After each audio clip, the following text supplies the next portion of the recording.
They threw her out like trash at 11:47 p.m., security guards gripping her elbows, dragging her past the ER bay, while patients watched through blood-smeared glass. Elena Whitaker didn't resist, didn't yell. Just let them walk her straight through the automatic doors into the rain-slicked parking lot, her worn scrubs clinging to her ribs, her ID badge swinging from a torn lanyard. Inside, Dr. Marcus Holloway was already turning back to his charts, satisfied. Problem solved. Liability removed. 10 minutes later, he'd be on his knees in the wreckage of his own arrogance, begging her to come back. 12 minutes after that, federal vehicles would lock down every entrance to Silvergate Medical Center, and an officer with 4 stars on his collar would ask one question that would shatter everything. Where the hell is Lieutenant Whitaker?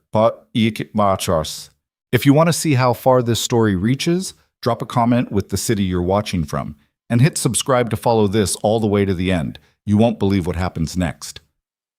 Elena Whitaker had been invisible for 6 months, not literally. She showed up every shift at Silvergate Medical Center in Redwood City, California, pulled double rotations in the ER, restocked crash carts, inserted IVs with hands steadier than most surgeons. But to the doctors, the administration, even half the nursing staff, she was background noise. Another face in scrubs. Another name on the schedule no one bothered to remember. She preferred it that way. Tuesday night started quiet. The ER hummed with the usual rhythm. Drunks sleeping off bad decisions, a kid with a broken wrist from skateboarding, an elderly man wheezing through fluid-filled lungs. Elena moved between them like water, efficient and soundless. She'd learned a long time ago that being overlooked meant being left alone, and being left alone meant she could do her job without interference. Whitaker. She turned. Dr. Marcus Holloway stood in the doorway of the staff lounge, coffee in one hand, his phone in the other. He didn't look up when he spoke. Bed 6 needs a catheter placement. Handle it. Already done, Elena said. He glanced up, frowning like she'd inconvenienced him by answering, then restocked the supply closet. We're low on gauze. Restocked an hour ago. His jaw tightened. Just find something useful to do, Whitaker. You're not here to stand around. She nodded once and walked past him without another word. Behind her, she heard him mutter something to another doctor, something about attitude problems, and lucky to still have a job. She didn't react. Reacting was a luxury she couldn't afford. The truth was, she didn't need this job. She could have walked out any time in the last 6 months and never looked back. But she'd signed on for a reason, and that reason wasn't finished yet. So she stayed, kept her head down. Let them think whatever they wanted. Around 9 p.m., the ER started to pick up. A car accident on the interstate brought in 3 patients, 2 stable, 1 bleeding from a scalp laceration that looked worse than it was. Elena prepped the trauma bay, laid out instruments, started 2 lines before the attending even arrived. When Dr. Holloway finally walked in, he barely glanced at her work. Celine's running too fast, he said, adjusting the IV pump she'd already calibrated perfectly. You trying to fluid overload him? Elena said nothing, just stepped back and let him take over. The patient stabilized 20 minutes later, exactly the way she'd set it up. But Holloway took the credit in his chart notes and moved on. By 11, the ER had emptied out again. Elena was cleaning a suture tray in the back when she heard raised voices near the nurse's station. She looked up. Dr. Holloway was standing over a younger nurse, jabbing his finger at a medication sheet. "This is the second time this week you've charted the wrong dosage," he snapped. "Do you even know how to read an order?" The nurse, Amy, maybe 24, still knew enough to flinch when doctors yelled, stammered something about double-checking with pharmacy. Holloway didn't let her finish. "I don't care what pharmacy said. You document what I ordered, not what you think I meant. If you can't handle basic nursing tasks, maybe you should consider a different career." Elena set down the tray and walked over. "Dr. Holloway." He turned, irritation flashing across his face. "What?"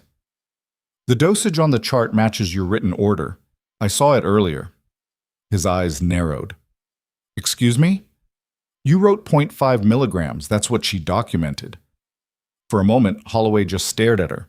Then he snatched the chart off the counter, flipped through it, and his expression darkened. "I meant 5 milligrams, he said slowly. "Obviously. That's not what you wrote." "Are you seriously arguing with me right now?" Elena met his gaze, calm and level. I'm clarifying what's on the chart. The room went still. Two other nurses had stopped what they were doing, watching. Amy looked like she wanted to disappear into the floor. Holloway's voice dropped, cold and deliberate. You know what your problem is, Whitaker? You think because you've been here a few months, you can question a physician's judgment. But you're just a nurse. You follow orders. You don't interpret them. Elena didn't blink. I follow correct orders. That one wasn't clear. His face flushed. Get out. She raised an eyebrow. What? You heard me. Clock out. Go home. I don't need insubordination on my shift. I'm scheduled until 7 a.m. Not anymore. He turned to the charge nurse standing nearby. Call security. I want her escorted out. Amy's eyes went wide. Dr. Holloway, she was just... Now, he barked. The charge nurse hesitated, then picked up the phone. Elena stood perfectly still, her face unreadable. She could have argued, could have gone over his head to administration, filed a complaint, made a scene, but she'd been through worse than Marcus Holloway's ego, and she wasn't about to waste energy on a fight that didn't matter. Two security guards arrived 5 minutes later. One of them, Tom, a guy in his 50s who usually nodded politely when they passed in the halls, looked uncomfortable as he approached. Sorry, Elena, he muttered, just following protocol. I know, she said quietly. They didn't cuff her or anything dramatic, just walked on either side of her as she collected her bag from the locker room and headed toward the exit. The whole ER watched. Some of the nurses looked sympathetic. A couple of the residents smirked. Dr. Holloway stood near the nurses' station, arms crossed, watching her leave like he'd just won something. Elena walked past him without a word. Outside, the night air was damp and cold. Rain had come through earlier, leaving the parking lot slick and gleaming under the fluorescent lights. The guard stopped at the door, and Tom gave her an apologetic shrug before heading back inside. Elena stood there for a moment, bag slung over one shoulder, staring at the rows of cars. She exhaled slowly, reached into her pocket and pulled out her phone. No missed calls, no messages. She slipped it back and started walking toward her car. A beat-up Honda parked in the far corner of the lot. Her steps echoed in the quiet. Somewhere in the distance, a siren wailed, faint and fading. She was halfway to the Honda when her phone buzzed. Elena stopped, pulled it out again. The screen lit up with a single line of text from an unlisted number. Stand by, inbound, ETA, 6 minutes. She stared at it for a long moment. Then she turned and looked back at the hospital. The ER entrance glowed bright and sterile in the darkness. Through the glass doors, she could see nurses moving, doctors talking, everything running the way it always did. Business as usual. Her phone buzzed again. Do not leave the premises. Elena slipped the phone into her pocket and walked back toward the building. Not inside, just close enough to stay within sight of the entrance. She leaned against the brick wall near the ambulance bay, arms folded, and waited. 4 minutes later, she heard the sirens. Not the usual wail of an ambulance or fire truck. This was different, sharper, layered, the kind of sound that made people stop and look. Elena didn't move, just watched as the first set of headlights cut through the darkness, coming fast down the access road. Black SUVs. 3 of them. Federal plates. They pulled up to the ER entrance and stopped in formation, doors swinging open before the engines even shut off. Men in tactical gear stepped out, vests, sidearms, radios crackling with coordinated chatter. They moved with the kind of precision that came from muscle memory, not training drills. Inside the ER, someone noticed. Then someone else. Within seconds, faces were pressed against the glass, staring. The lead officer, a tall man in his 40s with a shaved head and a jawline that looked like it had been carved out of granite, strode toward the entrance. 2 others followed. The automatic doors slid open, and they walked straight into the ER like they owned it. Elena pushed off the wall and followed them inside. The ER had gone silent. Patients stared. Nurses froze mid-step. Dr. Holloway stood near the central desk, his coffee cup still in his hand, his expression somewhere between confusion and irritation. The lead officer stopped in the middle of the room and scanned the faces. I'm looking for Nurse Elena Whitaker, he said. His voice carried, not loud, but absolute. No one answered. He turned to the charge nurse. Where is she? The charge nurse blinked, She was just, I'm here. Every head turned. Elena stepped through the entrance, still in her scrubs, her bag on her shoulder. She looked calm, unshaken, like this was exactly what she'd been expecting. The officer's expression shifted, just barely, but enough. Relief. Maybe respect. "Lieutenant Whitaker," he said, his tone formal now. "We need you." The room went dead silent. Dr. Holloway's coffee cup slipped from his hand and shattered on the floor. "Lieutenant." The word hung in the air like a grenade with the pin pulled. Elena walked forward, her movements controlled and deliberate. She stopped in front of the officer, met his eyes, and nodded once. "What's the situation?" she asked. "Multi-vehicle collision, classified convoy 3 miles out, 13 casualties inbound, critical. We're setting up a field triage point here." "Estimated arrival?" 3 minutes. She glanced past him, toward the ER staff still frozen in place, then back at the officer. "Clear Bay 3 and 4. I need crash carts. O negative on standby, and someone who knows how to run a mass casualty protocol without falling apart." The officer stepped aside. "You're in command." Elena turned to face the room, her voice cut through the shock like a scalpel. "Move, now!" For a heartbeat, no one did. Then Amy, the young nurse Holloway had yelled at earlier, bolted toward the supply room. Another nurse grabbed a phone and started calling for backup. A resident stumbled toward the crash carts. Dr. Holloway just stood there, staring. Elena walked past him without a glance and started issuing orders, her voice sharp and steady. "I need 2 lines in every bay. Pressure dressings ready, intubation kits on standby. If you're not trained for trauma, get out of the way." Outside, the sirens were getting louder. The first ambulance pulled up, back doors flying open. Paramedics jumped out, shouting vitals. A man on a stretcher, his chest soaked in blood. A woman with a compound fracture, bone visible through torn skin. Another victim unconscious, airway compromised. Elena met them at the door. "Bay 3, Bay 4, get them in now." The stretchers rolled past her, and she moved with them, her hands already assessing, directing, stabilizing. She didn't hesitate, didn't second guess. Every movement was precise, every decision instant. One of the federal officers stepped up beside her. "Lieutenant, we have 2 more critical inbound, 30 seconds out. Route them to Bay 2. I need another doctor in here who's not useless." She shot a look at Dr. Holloway, who was still standing near the nurse's station, pale and motionless. The officer followed her gaze, then turned to one of his men. "Get him out of here." Holloway's mouth opened. "I'm the attending—" "You're a obstruction," Elena said flatly, not even looking at him. "Move." 2 more stretchers crashed through the doors. Elena stepped into the chaos, her voice cutting through the noise like a blade. "Chest tube, Bay 3. Now. You. Apply direct pressure, don't stop until I say. And someone get me a BP on the woman in 4 before she crashes." The ER exploded into motion. Nurses ran. Equipment clattered. Blood spattered the floor.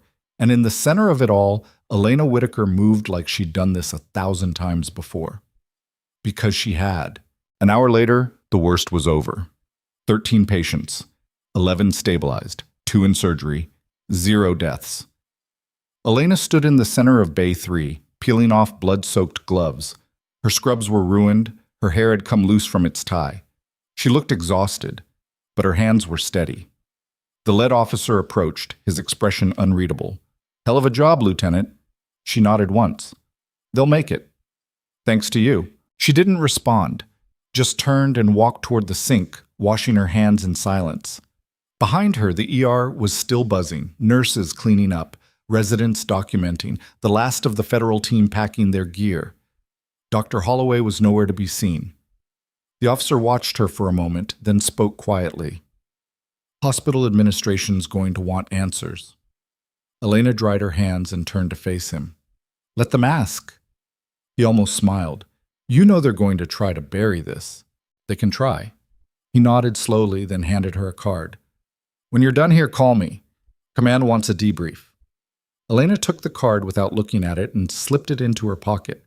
The officer hesitated, then added, "For what it's worth, you shouldn't have been working here in the first place. You're too good for this."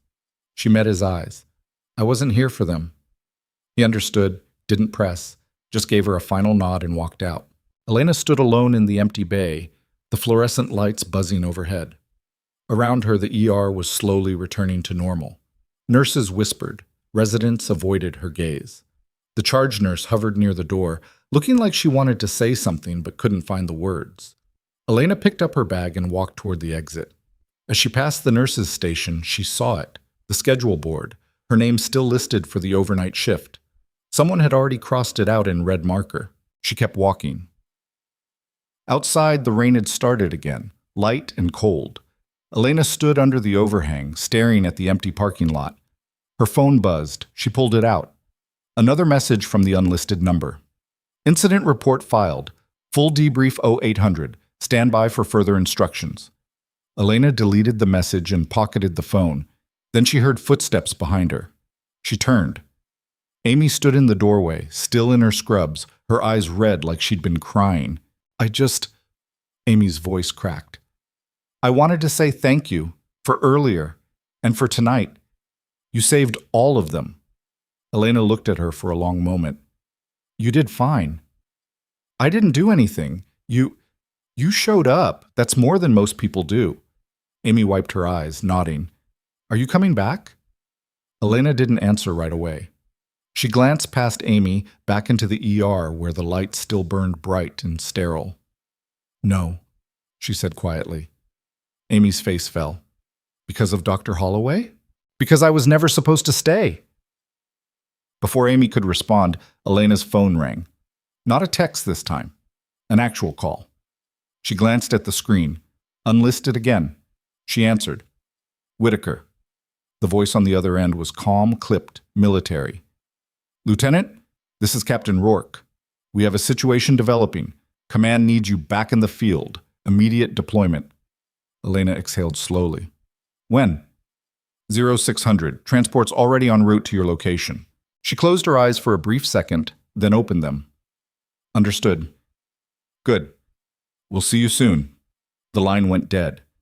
Elena lowered the phone and looked at Amy. You should get back inside. Amy hesitated, then nodded and disappeared through the doors. Elena stood alone in the rain, the distant sound of sirens fading into the night. Somewhere inside Silvergate Medical Center, Dr. Marcus Holloway was probably drafting an incident report, trying to spin the narrative, trying to protect himself. Administration would scramble. Lawyers would get involved. Someone would try to make her the problem again. But by morning, Elena Whitaker would be gone. And the only thing they'd have left was the wreckage of their own arrogance, and the memory of the woman they never should have underestimated. The black SUV arrived at 5:47 a.m., headlights cutting through the pre-dawn fog like searchlights. Elena was already waiting outside her apartment building, a single duffel bag at her feet. She hadn't slept, hadn't tried. Sleep was a luxury from a different life. The driver didn't get out, just popped the rear door from inside. Elena grabbed her bag and climbed in without a word. The door shut behind her with a heavy thunk, sealing out the quiet suburban street and everything it represented.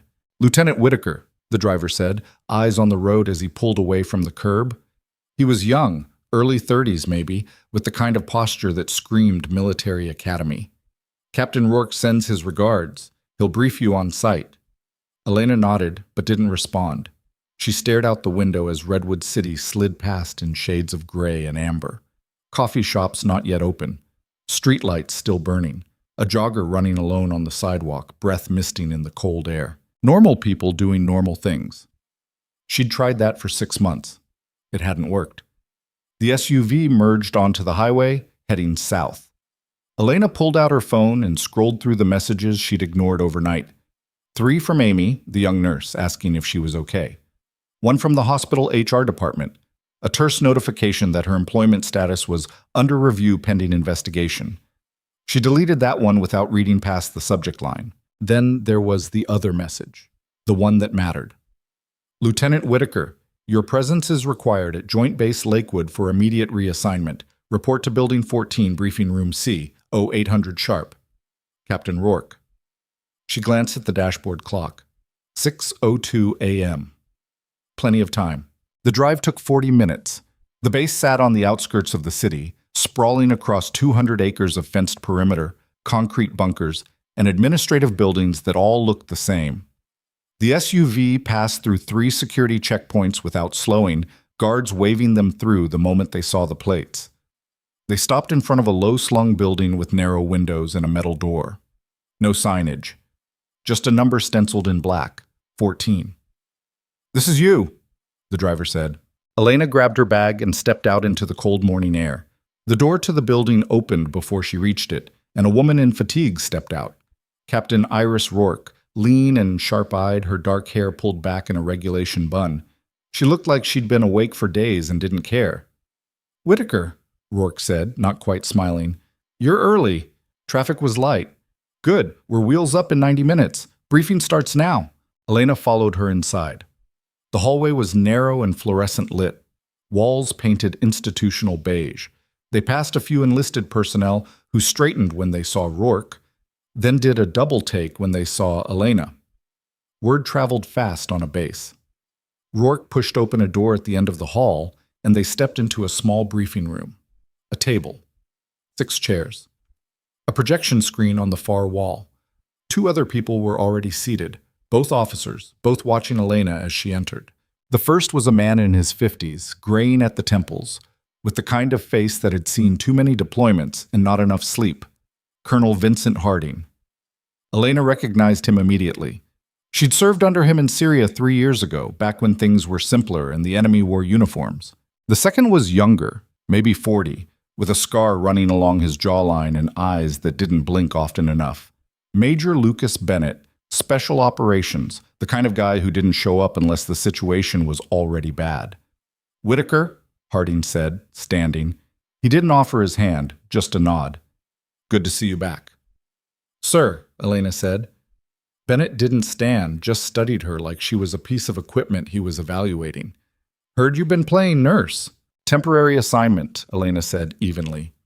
"Temporary?" Bennett repeated, leaning back in his chair. 6 months is a hell of a temp job. Rourke cut in before Elena could respond. "Sit down, Whitaker. We're short on time." Elena dropped her bag and took the seat across from Bennett. Rourke moved to the front of the room and tapped a key on the laptop connected to the projector. The screen flickered to life, displaying a satellite image of a dense urban area, narrow streets, clustered buildings, a river cutting through the center. "Recognize this?" Rourke asked. Elena studied it. Barrows District, Northern Border Zone. Correct. 48 hours ago, a Red Cross convoy went dark en route to a refugee camp just outside the city. 8 personnel, 2 trucks. Last contact was a distress call reporting armed hostiles. Rourke clicked to the next slide. Photos of faces, 6 men, 2 women. Young. Most of them looked like they'd never been in a war zone before. "Search and rescue was deployed yesterday," Rourke continued. "They found the trucks, burned out, no bodies, no survivors, no evidence of where they went." Elena's jaw tightened.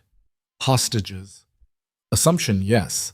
Intel suggests they're being held somewhere in the district, but we can't confirm. Local government stonewalling us. No cooperation, no access. They're claiming jurisdiction and telling us to stay out. "Political?" Elena asked. "Always is," Harding said. "But that's not why you're here." Rourke clicked again.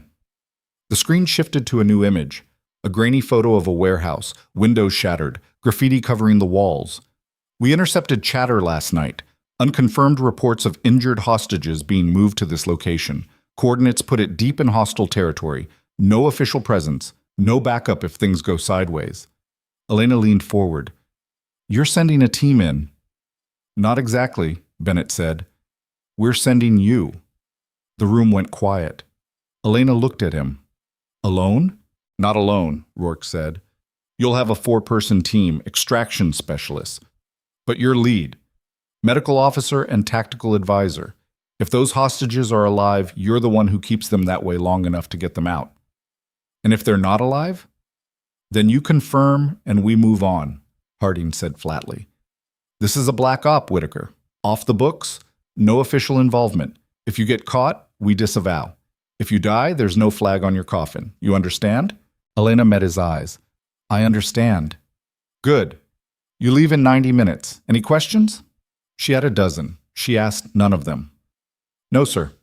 Harding nodded. "Dismissed." Elena stood, grabbed her bag, and headed for the door.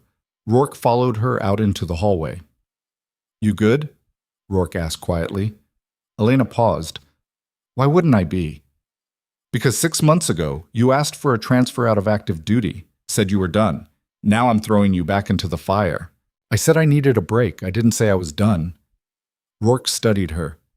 "The hospital thing, was that really just a temp assignment?" Elena's expression didn't change. "Does it matter?" "It does if your head's not in this." "My head's fine." "Is it?" Rourke's voice dropped. "Because the woman who walked out of Silvergate last night looked like she wanted to burn the whole place down." Elena turned to face her fully. "They threw me out. I saved 13 lives anyway. My head's exactly where it needs to be." Rourke held her gaze for a long moment, then nodded. "Gear up. Armory's 2 buildings over. Your team's waiting." Elena walked. The armory was cold and smelled like gun oil and metal. Her team was already there, 4 soldiers in tactical gear, checking weapons and loading magazines with the kind of practiced efficiency that came from repetition. They looked up when she entered. The first to speak was a woman in her late 20s, compact and wiry, with braided hair and a tattoo crawling up her neck. Sergeant Maya Cross, demolitions expert. Elena had worked with her once in Afghanistan. She was good, didn't talk much, didn't need to. "Whitaker," Cross said, nodding. "Didn't think I'd see you again." "Didn't think I'd be back," Elena replied. The second was a tall, broad-shouldered man with a shaved head and a scar bisecting his left eyebrow. "Corporal Dante Mills, sniper, steady hands, steadier nerves." "Ma'am," he said. Elena didn't correct him. She wasn't big on formality, but these people needed structure right now. The third was younger, early 20s, baby-faced, with nervous eyes. Private First Class Jordan Hayes, tech specialist, first deployment. He looked like he was trying not to throw up. The fourth didn't introduce himself, just stood in the corner, arms crossed, watching. Lieutenant Grayson Kane, Special Forces. The kind of guy who'd been in so many bad situations that nothing rattled him anymore. Elena didn't know him personally, but she knew the type. "Lieutenant Whitaker," Kane said, his voice low and controlled. "Rourke says you're running point on this." "That's right." "No offense, but you're a medic. This is a combat extraction." "I'm aware." "Then you know if this goes loud, you're a liability." Elena set her bag down and turned to face him. "If this goes loud, none of us are getting out, so let's make sure it doesn't." Kane's eyes narrowed, but he didn't argue, just nodded once and went back to checking his rifle. Cross smirked. "I like her." Elena moved to the gear wall and started pulling equipment: tactical vest, sidearm, medkit, comms, earpiece. She worked quickly, efficiently, muscle memory taking over. She hadn't done this in 6 months, but her hands remembered. "Briefing in 10, Cross said. "Transport leaves at 0800. Elena glanced at the clock on the wall.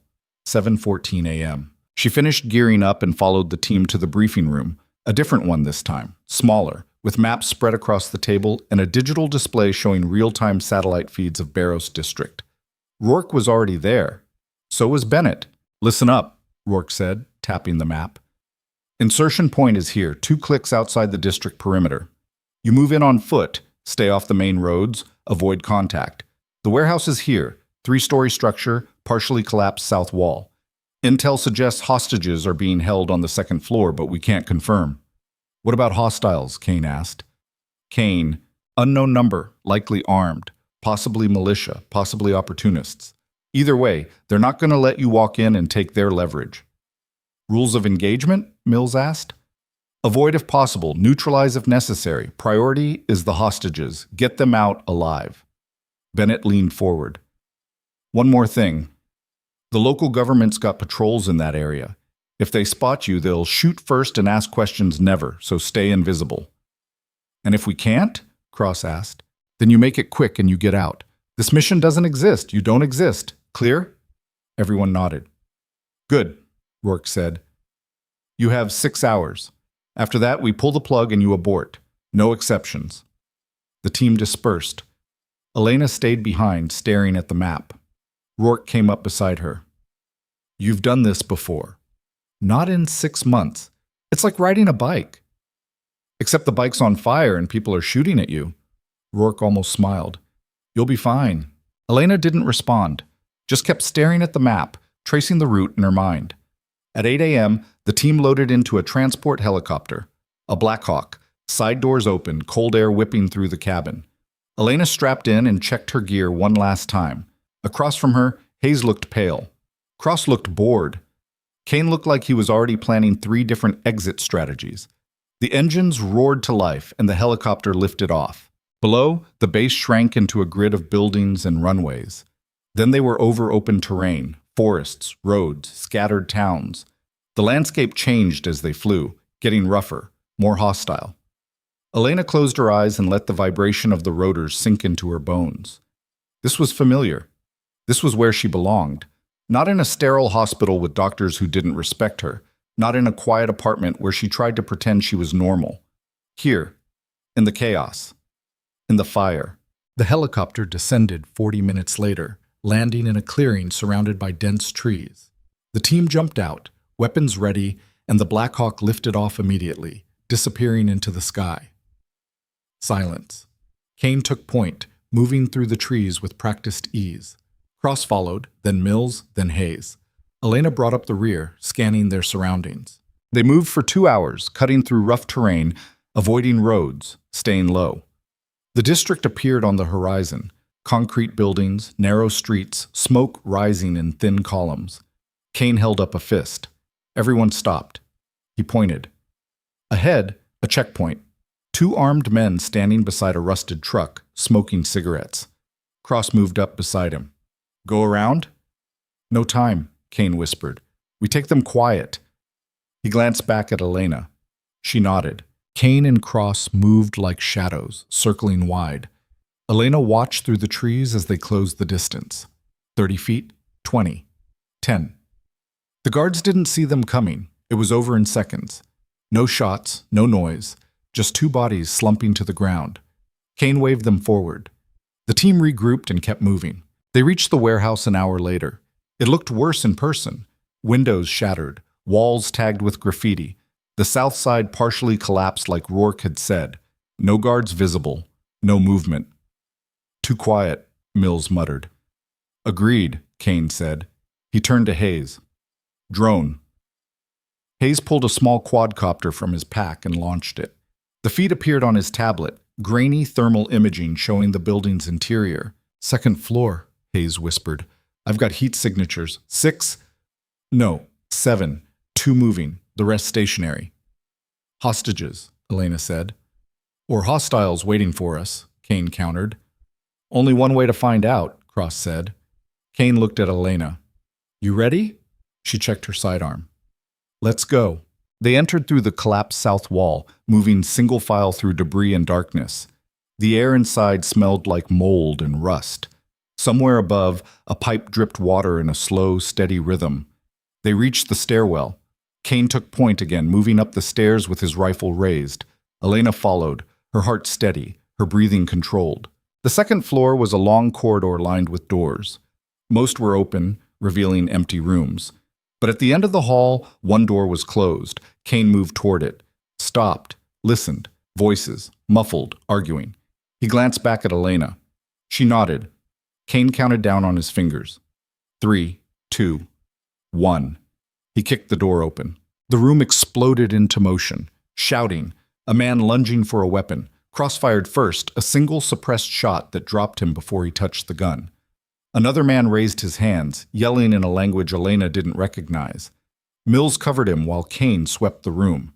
And there, huddled in the corner, were 5 people. Dirty, terrified, alive. Elena moved past Kane and knelt beside them. Medical officer, she said calmly. We're here to get you out. Anyone injured?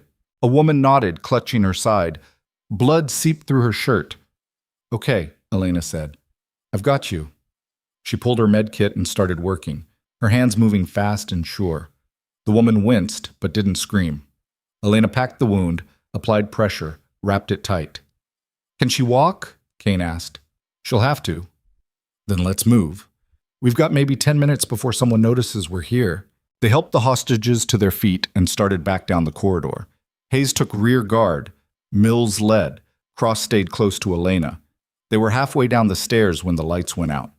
Then the shooting started. Muzzle flashes lit up the darkness in rapid bursts. Elena hit the floor, dragging the injured woman down with her. Bullets chewed through the walls, concrete dust raining down. Someone screamed, one of the hostages, not her team. "Contact front!" Mills shouted, returning fire. Kane's voice cut through the chaos. "Fall back, second floor, now!" They scrambled back up the stairs, half carrying, half dragging the hostages. Elena kept her body between the woman and the gunfire, her hand clamped over the fresh bandage. Blood was seeping through again. Not good. They burst back into the corridor. Kane slammed a door shut behind them and shoved a filing cabinet against it. It wouldn't hold long. "How many?" Cross asked, breathing hard. "At least 6, Mills said. "Maybe more coming." Hayes was already working his tablet, pulling up the building schematics. "There's a service exit on the east side, leads to an alley." "Can we reach it?" Elena asked. "Not without going through them," Kane swore under his breath. He keyed his radio. "Overwatch? This is Alpha Team. We are compromised. Repeat, compromised. Need immediate extraction." Static crackled, then Rourke's voice, clipped and tense. "Negative, Alpha. No air support available. You're on your own." "Copy that." Kane lowered the radio and looked at his team. "We fight our way out." Cross-checked her magazine. "I've got 2 frags left." "Save them for the exit," Kane said. He turned to Elena. "How many can move on their own?" Elena did a quick assessment. The injured woman. An older man with a broken leg, splinted but unstable. A younger guy shaking so hard he could barely stand. 2 others looked okay, scared but functional. 3 need support, Elena said. The rest can move. Then we pair up. Mills, you take the man with the leg. Cross, you're with the shaky one. Hayes, stay on comms and watch our 6. Whitaker, you've got the bleeder. Elena nodded. What about you? I'm clearing the path. The filing cabinet behind them shuddered. Someone was trying to break through. Time to go, Kane said. They moved fast, Kane leading with his rifle up, sweeping corners. The corridor opened into a larger room, some kind of old factory floor, rusted equipment scattered everywhere. The service exit was on the far side, maybe 50 yards away. Too far. Gunfire erupted from the left. Kane dropped behind a machine, returning fire. Cross threw herself behind a pillar, pulling the hostage with her. Elena hit the ground with the woman, keeping her low. Suppressing fire, Kane shouted. Mills opened up from the right, his shots precise and controlled.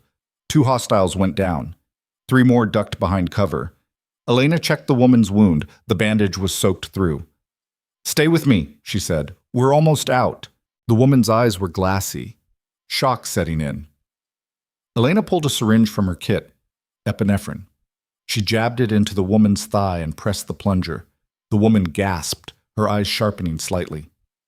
Good, Elena said. Now move. They crawled forward, using the machinery for cover. Bullets ricocheted off metal, sparks flying. Someone was shouting orders in the same language Elena didn't recognize. More footsteps. Reinforcements. Kane glanced back. Cross! Door! Cross pulled one of her grenades, yanked the pin, and hurled it toward the service exit. It exploded with a deafening crack, blowing the door off its hinges. Go! Go! Go! They ran. Mills half carried the man with the broken leg. Hayes stumbled, almost fell, kept moving. Elena had her arm around the woman, practically dragging her. They hit the alley and kept running. Behind them, more gunfire. Shouts, footsteps pounding. Kane's radio crackled. Alpha Team, this is Overwatch. We've got eyes on your position. Exfil point is 2 blocks north. Can you make it? We're trying, Kane said through gritted teeth. The alley opened onto a narrow street. Empty. Too empty. Ambush, Mills said. Kane raised his fist. Everyone stopped. Then the street exploded. Not literally, but close. Armed men poured out of buildings on both sides, at least a dozen of them. They didn't shoot right away. Just surrounded the team, weapons raised. A man stepped forward, older, maybe 60, with a thick beard and cold eyes. He said something in that same language, gesturing at the hostages. Kane didn't lower his rifle. We don't want trouble. Let us pass. The man smiled. It wasn't friendly.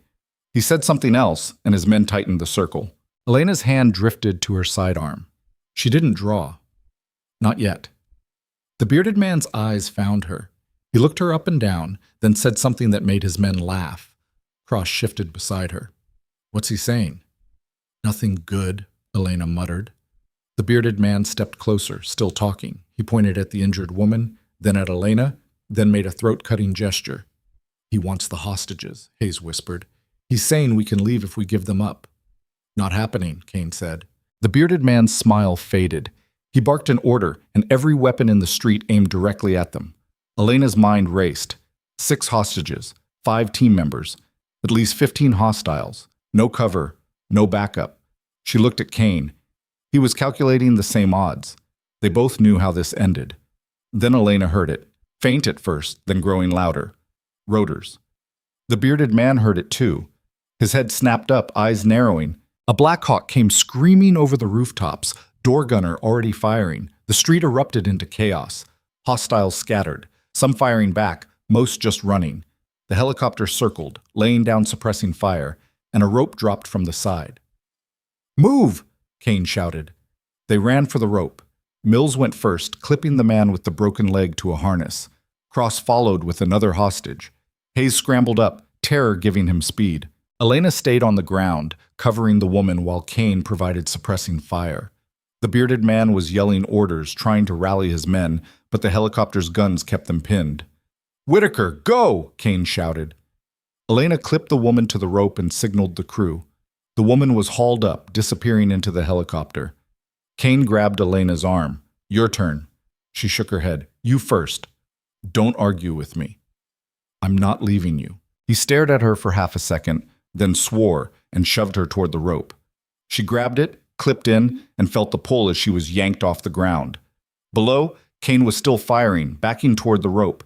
The bearded man emerged from cover, rifle raised. Elena saw it happen in slow motion. The muzzle flash, Kane jerking backward. Blood. No! Elena screamed. The helicopter crew was pulling her up, but she fought them, trying to get back down. Cross grabbed her, held her steady. We've got him! Cross yelled over the rotor noise. Look! Elena looked down. Kane was on the rope, one hand clamped over his shoulder, the other gripping the line. Blood ran down his arm, but he was moving. The helicopter banked hard, pulling away from the street. Gunfire chased them, bullets pinging off the fuselage, but they were airborne now, climbing fast. Elena collapsed against the wall of the cabin, breathing hard. Around her, the hostages were crying, some in relief, some in shock. Hayes looked like he might pass out. Cross was checking Kane's wound. Clean through, Cross said. You'll live. Kane's face was pale, but he managed a weak grin. That was fun. Elena didn't respond, just stared out the open door at the shrinking city below. They landed at a forward operating base 20 minutes later. Medics were waiting, pulling the hostages off first, then Kane. Elena tried to follow, but Rourke caught her arm. Report, Rourke said. 5 hostages recovered, 1 team member wounded. Mission complete. Rourke studied her. You went off script. We adapted. You almost got your entire team killed. Elena met her eyes. But I didn't. Rourke held her gaze for a long moment, then nodded. Get checked out. We'll debrief in 2 hours. Elena walked toward the medical tent. Her legs felt like they might give out, but she kept moving. Inside, Kane was already on a table, a medic stitching his shoulder. He saw her and raised his good hand in a half wave. Nice work, Whitaker. She nodded, but didn't trust herself to speak. One of the hostages, the woman Elena had treated, was on another table. She was stable now, color returning to her face. When she saw Elena, she reached out and grabbed her hand. Thank you, she whispered. Elena squeezed her hand gently. You're safe now. The woman's eyes filled with tears, and Elena pulled away before her own did the same. She stepped outside into the harsh sunlight. The base was buzzing with activity, soldiers moving equipment, helicopters landing and taking off, the controlled chaos of a military operation. Elena found a quiet corner and sat down on a crate. She pulled out her phone. No signal out here, but she scrolled through the messages anyway. Amy had sent another one, just an hour ago. I don't know if you'll see this, but I hope you're okay. Everyone's talking about what happened. Dr. Holloway got suspended. The hospital's under investigation. You were right about everything. Elena stared at the message for a long time, then she deleted it. Her phone buzzed. Somehow, a message got through. Whitaker, command wants to see you. 1600 hours. Building 7. Don't be late. Rourke. Elena checked the time. 3:47 p.m. 13 minutes. She stood, pocketed her phone, and started walking. Her body ached. Her uniform was filthy. She probably looked like hell. She didn't care. Building 7 was across the base, past the barracks and the motor pool. She walked in silence, hands in her pockets, ignoring the stares from passing soldiers. The building was nondescript, concrete walls, narrow windows, heavy security at the door. The guard checked her ID and waved her through. Inside, Rourke was waiting. So was Colonel Harding and someone else. A man in his 60s, 3 stars on his collar. General Patrick Voss.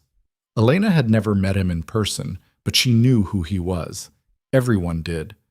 Lieutenant Whitaker, Voss said, his voice gravelly and worn. Have a seat. Elena sat. Voss studied her for a moment, then glanced at Harding. She the one who ran the ER operation at Silvergate? Yes, sir, Harding said.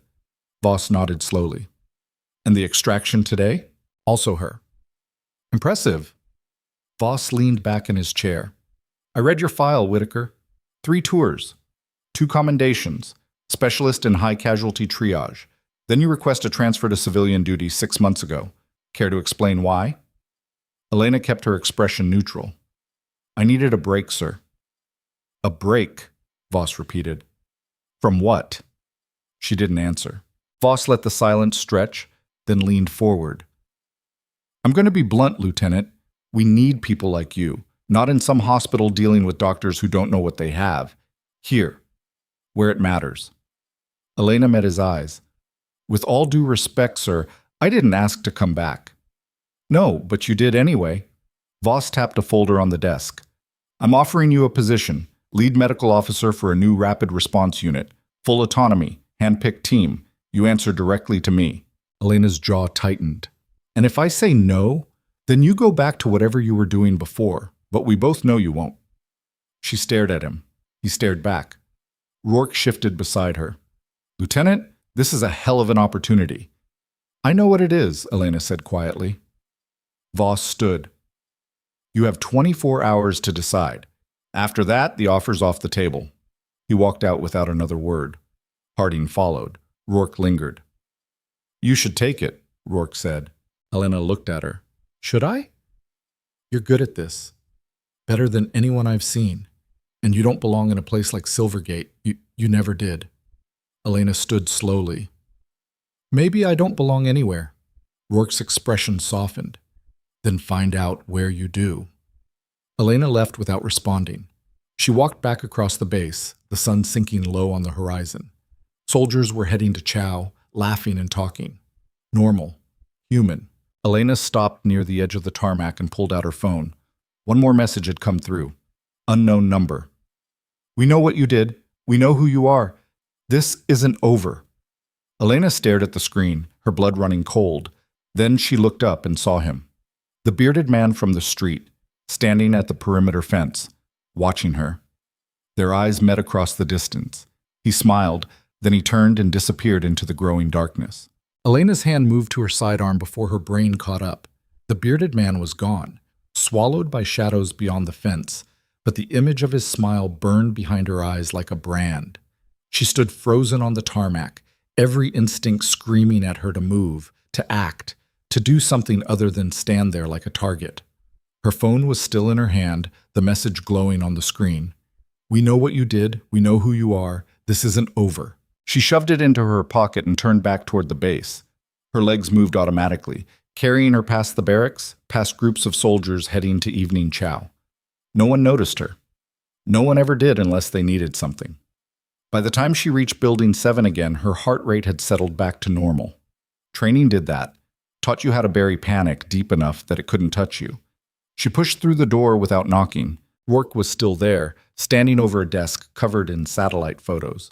She looked up when Elena entered. Whitaker, I thought you... Someone just sent me a threat, Elena said flatly. And I saw him. At the perimeter fence, the same man from the street. Rourke's expression shifted instantly. You're sure? Positive. Rourke grabbed her radio. Security, this is Captain Rourke. I need a full sweep of the eastern perimeter, now. Possible hostile on site. Static crackled. Copy that, ma'am. Moving now. Rourke lowered the radio and looked at Elena. Show me the message. Elena pulled out her phone and handed it over. Rourke read it, her jaw tightening with each word. Unknown number, Rourke muttered. Could be spoofed. Could be from anywhere. She looked up. You didn't engage? He was outside the fence. By the time I could have reached him, he was gone. Smart. Which means he wanted you to see him. Rourke handed the phone back. This changes things. How?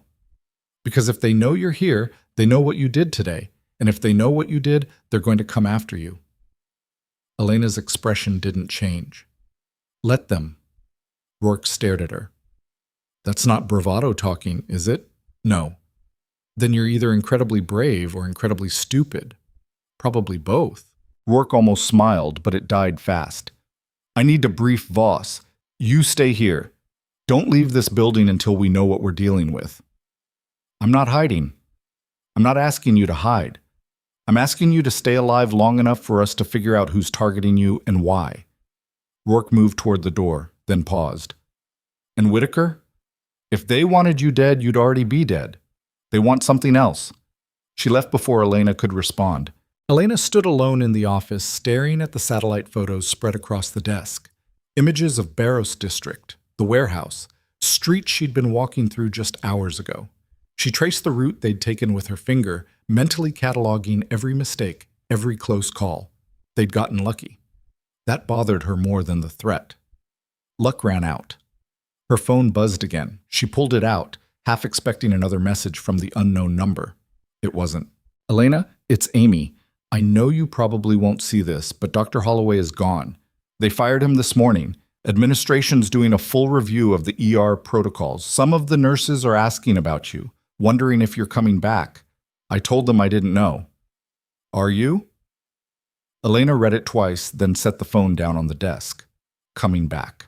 She thought about Silvergate Medical Center, the fluorescent lights, the endless shifts, Dr. Holloway's condescension, the way no one had looked at her when security dragged her out.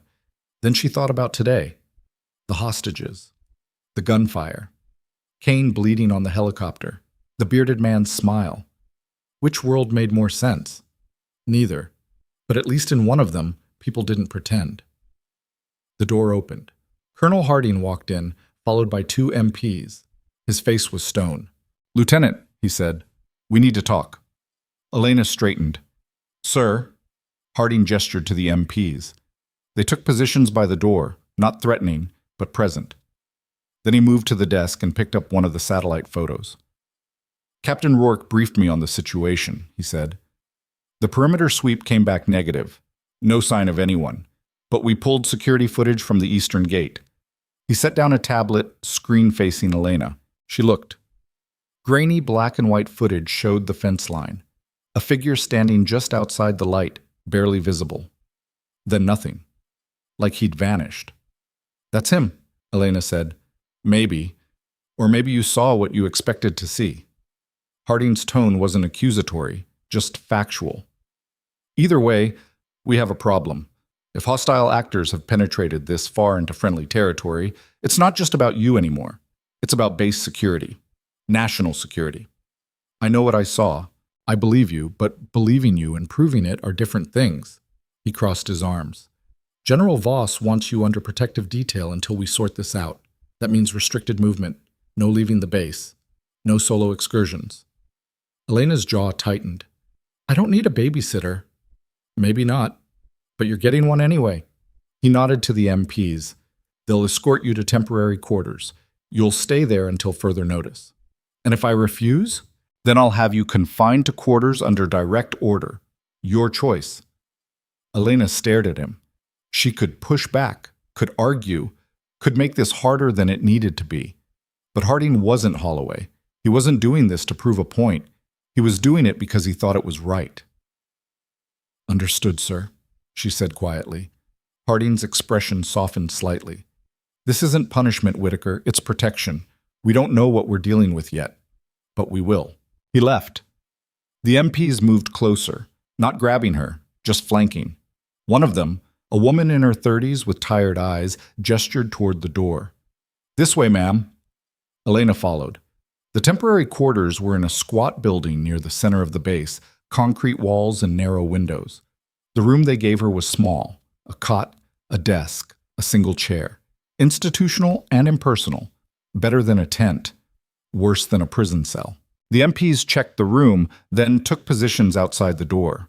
Elena sat on the cot and pulled off her boots. Her feet ached. Her shoulders burned. She hadn't eaten since before the mission, but the thought of food made her stomach turn. She lay back on the cot and stared at the ceiling. Somewhere outside, soldiers were going about their evening routines. Somewhere in Redwood City, Amy was probably finishing her shift at Silvergate. Somewhere in Barrows District, the bearded man was planning his next move, and Elena was stuck in a concrete box, waiting. She hated waiting. Her phone buzzed. She almost ignored it, but muscle memory made her check. Another unknown number. You saved them today. 5 lives. Congratulations. But you took something from us, and we always collect. Elena sat up slowly, reading the message again. Took something. The hostages. They weren't just leverage, they were assets, and someone wanted them back. She stood and moved to the door, yanking it open. The female MP turned, hand dropping to her sidearm. I need to speak to Captain Rourke, Elena said. Now. The MP hesitated. Ma'am, you're supposed to… I don't care what I'm supposed to do. Get me Rourke or get me Colonel Harding, one of them, 5 minutes ago. The MP studied her face, then nodded and spoke into her radio. 10 minutes later, Rourke walked in. She looked exhausted. What is it? Rourke asked. Elena handed her the phone. They're not after me. They're after the hostages. Rourke read the message, her face darkening. You're sure? They said I took something from them. The only thing I took was 5 people who were supposed to be dead or sold off. If they're still trying to collect, that means the hostages were worth more than we thought. Rourke swore under her breath. The hostages are in protective custody at a safe house 20 miles from here. Military police. Secure location. Is it actually secure? Rourke didn't answer right away. That was answer enough. We need to move them, Elena said. Tonight. I don't have the authority to authorize that. Then get someone who does. Rourke pulled out her radio, but before she could key it, an alarm started blaring across the base. Not the emergency siren, something else, sharp and insistent. Rourke's radio crackled to life. All units, we have a breach at Gate 4. Repeat, active breach at Gate 4. Armed hostiles on site. Lockdown protocol in effect. Rourke's eyes met Elena's. They're already here, Elena said. Rourke bolted for the door. Elena followed, ignoring the MPs trying to stop her. They spilled out into chaos, soldiers running, vehicles moving, lights sweeping the darkness. Where's Gate 4? Elena shouted over the noise. Southwest corner, near the vehicle depot. Rourke broke into a run, and Elena kept pace. They reached the command center 3 minutes later. Inside, officers were shouting into radios, screens showing security feeds from around the base. General Voss stood in the center of it all, his face carved from granite. Report, he barked. A lieutenant at a console looked up. 3 vehicles breached the southwest gate. Armed personnel, estimated 12 to 15. They engaged the gate guards and are currently moving towards Sector 7. Sector 7, Rourke muttered. That's the medical wing, Elena finished. Voss turned. The hostages? Still at the safe house, the lieutenant said. But if they're targeting medical, they might be after the wounded team member, Lieutenant Kane. Elena's blood went cold. Kane was still recovering from the gunshot, still vulnerable. Voss's jaw tightened.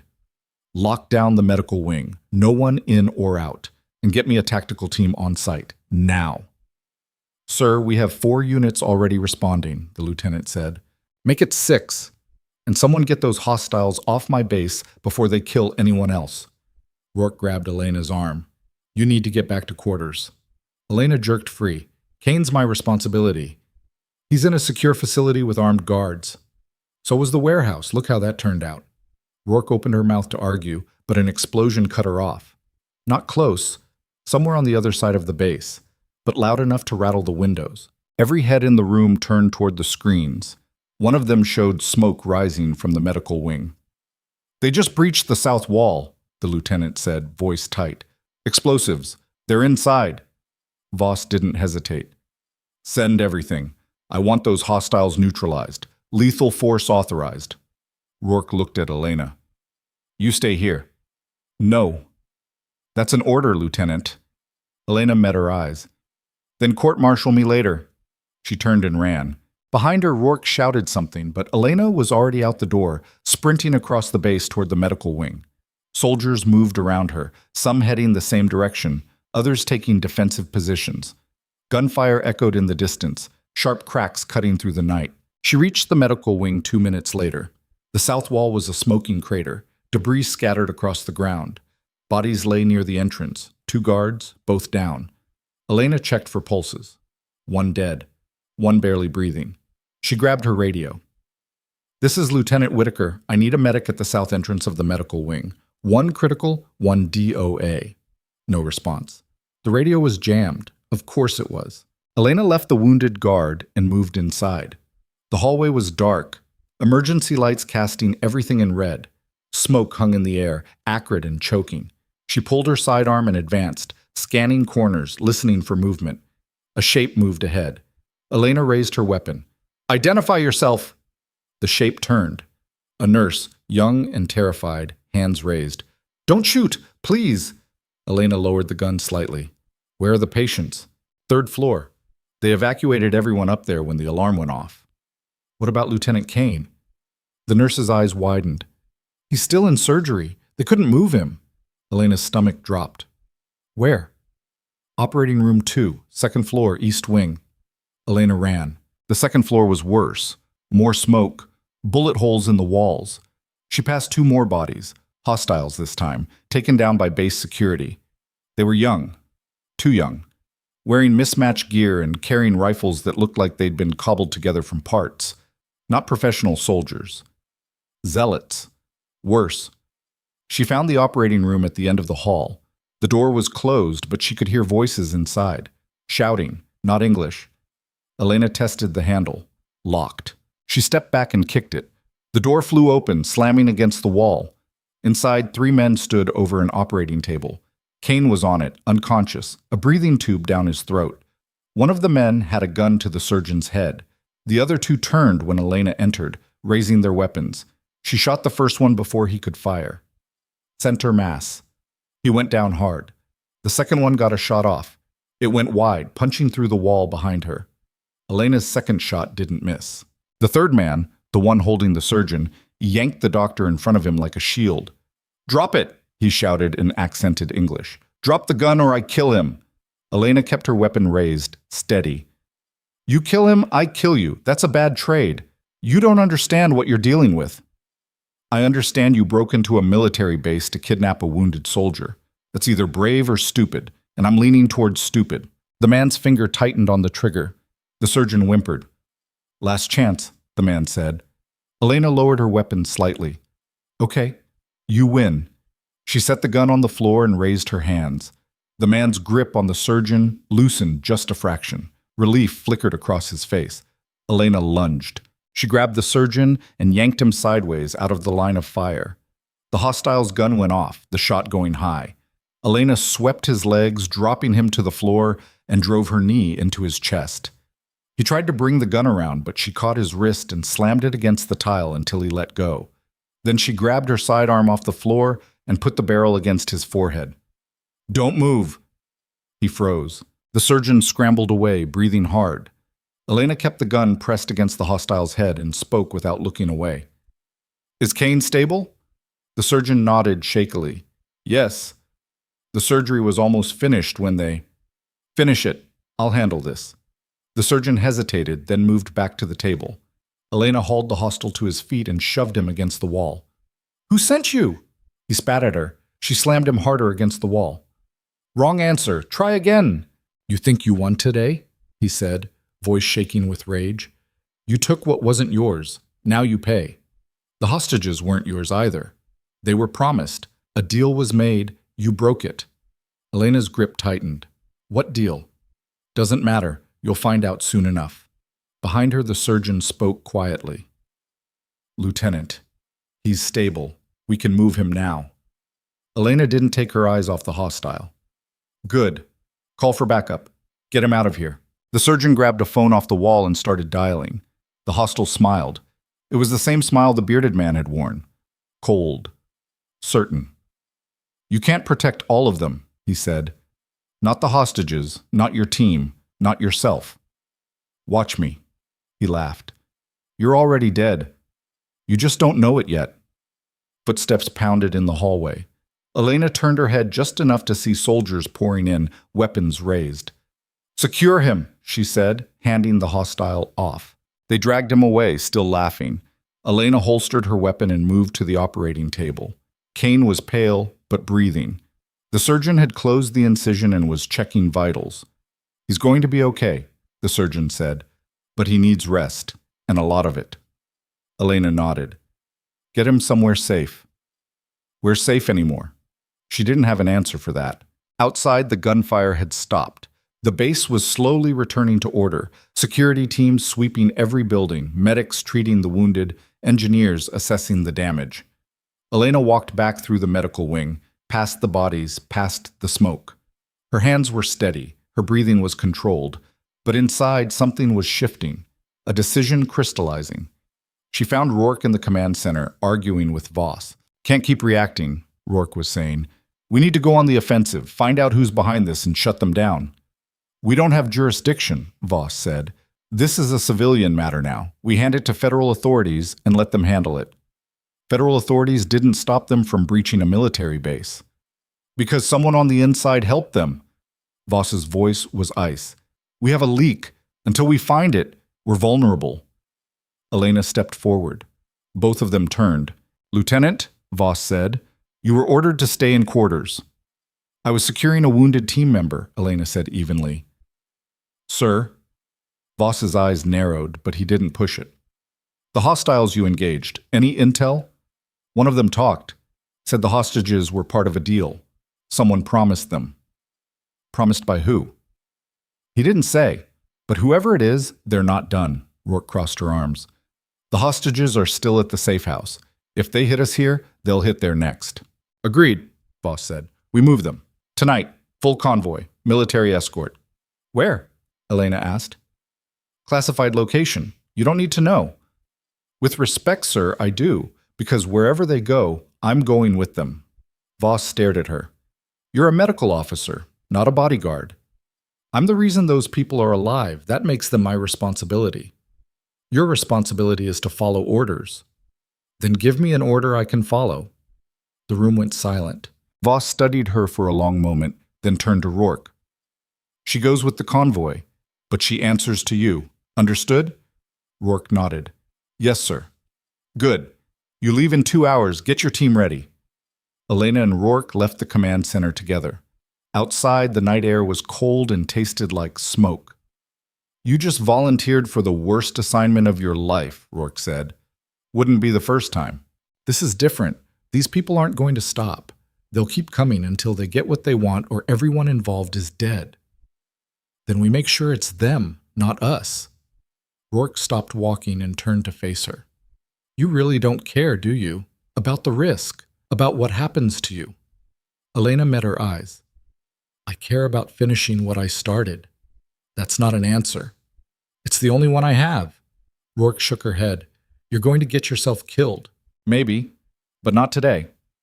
2 hours later, Elena was sitting in the back of an armored transport, surrounded by 5 hostages who looked like they'd been through hell twice and weren't ready for a third trip.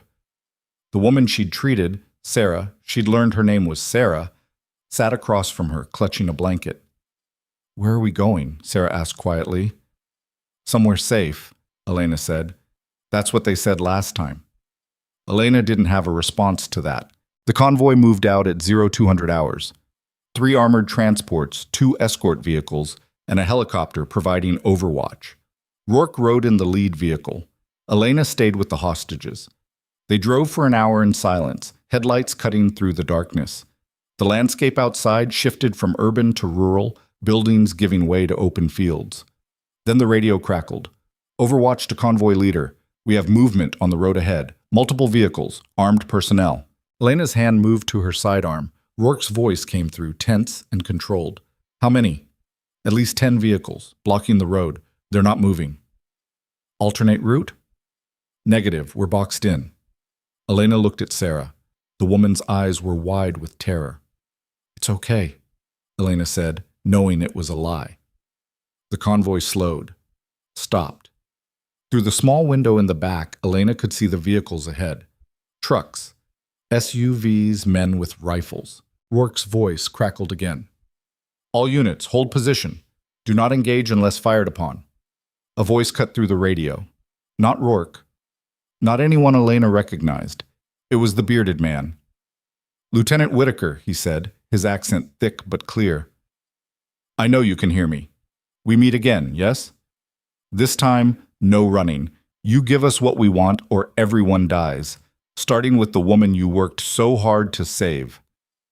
Elena's blood turned to ice. Sarah looked at her. What does he want? Elena didn't answer, just stared at the radio like she could kill him through it. The bearded man spoke again, and this time he was smiling. She could hear it in his voice. You have 2 minutes to decide, Lieutenant. The woman, or all of them. Choose. Elena keyed her radio before anyone else could speak. Her voice came out flat and cold. You don't get to make demands. Not here. Not now. The bearded man laughed, a low, grating sound that filled the transport. You think you have a choice, Lieutenant? Look around. 10 vehicles, 40 men. You have maybe 15 soldiers. The math is simple. So is shooting you the second you show your face.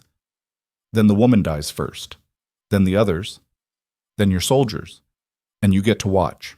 Sarah was shaking now, her hands gripping the blanket so hard her knuckles had gone white. The other hostages pressed themselves against the walls of the transport, trying to disappear. Elena's mind raced. 40 men, maybe more. The convoy had firepower, but not enough for a prolonged fight. And if shooting started, the hostages would be caught in the crossfire. She needed to buy time. What do you want? She asked. I already told you. The woman, Sarah Mitchell. She comes with us. The rest go free.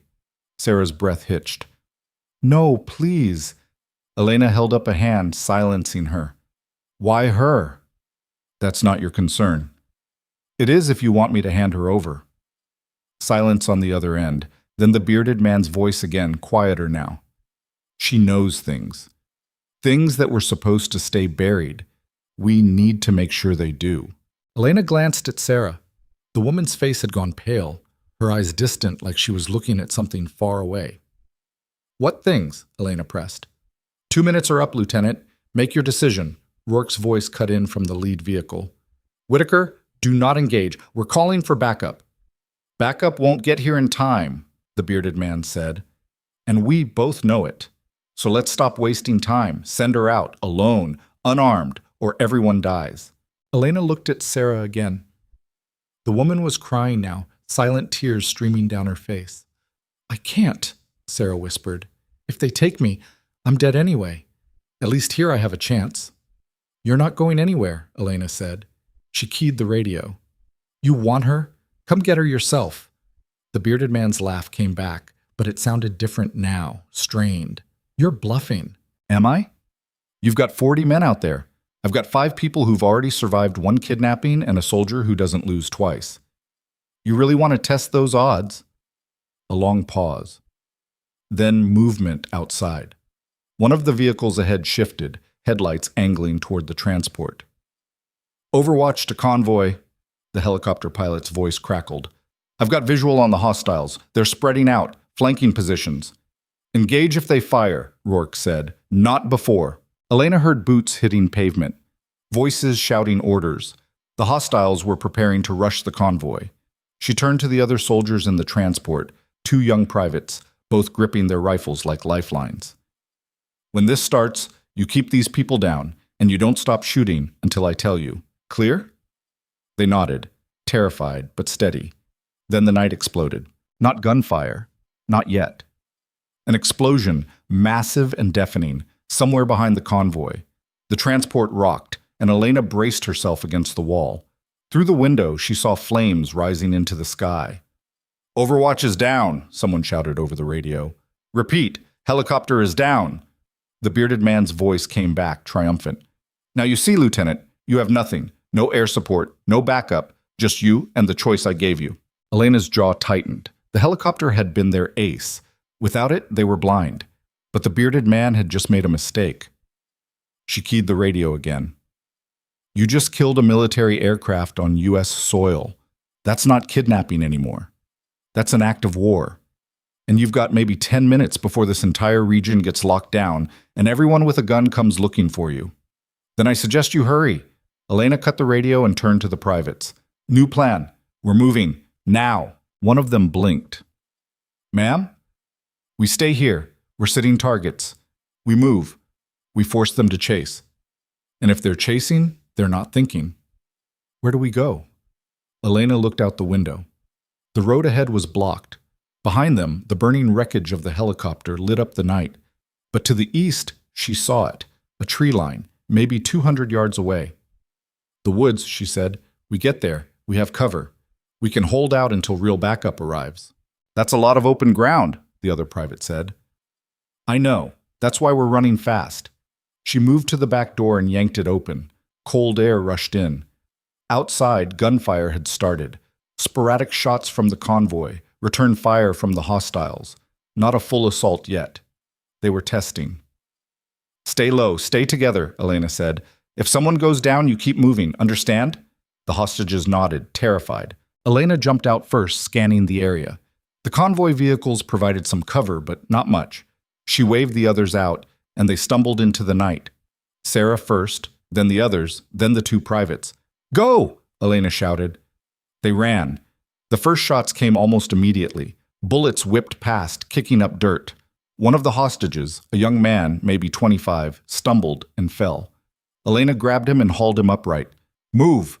They were halfway to the tree line when the real shooting started. A wall of gunfire erupted from the hostile vehicles, concentrated and deadly. One of the privates went down, a scream cut short. The other kept firing back, his rifle chattering in short, controlled bursts. Elena pushed Sarah forward. Don't stop! The trees were close now, 50 yards, 40. Another explosion, this one closer.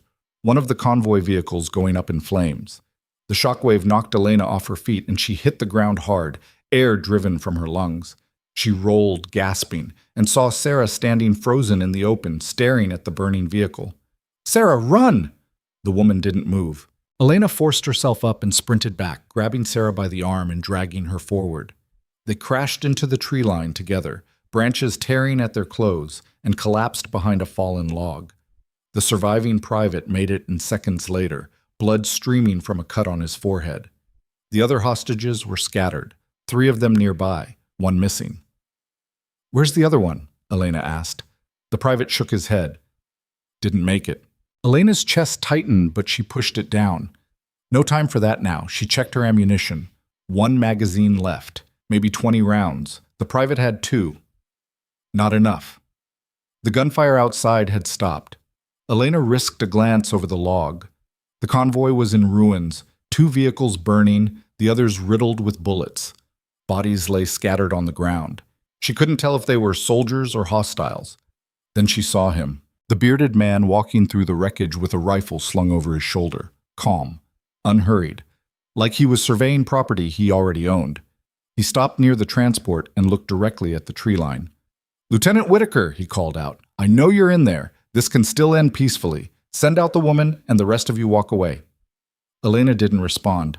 No, then we come in and take her, and everyone dies. He gestured and his men started moving toward the trees, 40 of them, spreading out in a loose line, weapons ready. The private next to Elena looked at her. What do we do? Elena scanned their surroundings. The woods were dense, but not impassable. If they moved fast, they could put distance between themselves and the hostiles. But Sarah and the other hostages were exhausted, injured. They wouldn't make it far. She needed a different play. Her radio crackled. Rourke's voice, weak and strained. Whitaker, if you're still alive, we've got reinforcements inbound. ETA 15 minutes. Hold position if you can. 15 minutes. Elena looked at the advancing line of hostiles. They'd be in the trees in less than 5. She keyed the radio. Copy that. We'll hold. She turned to the private. You take the hostages deeper into the woods. Keep moving west. Don't stop until you hear friendlies. What about you? I'm buying you time. Ma'am, you can't. That's an order. The private hesitated, then nodded. He grabbed the nearest hostage and started moving. Sarah didn't move. You're staying. Someone has to. They'll kill you. Maybe, but they won't get you. Sarah's eyes filled with tears. Why are you doing this? Elena didn't have a good answer, just the truth. Because I said I'd get you out, and I keep my word. She pushed Sarah toward the private. Go, now. Sarah went. Elena turned back to the tree line and raised her weapon. The hostiles were 50 yards out now, moving cautiously, sweeping the darkness with flashlights. She picked her target, a man on the far left, slightly ahead of the others. She aimed, exhaled, and fired. He dropped. The line scattered, men diving for cover, shouting orders. Return fire ripped through the trees, shredding bark and leaves. Elena moved, relocating before they could pin her position. She fired again. Another man down. Reload! They were adjusting now, coordinating. 3 of them moved to flank while the others provided cover. Professional, trained.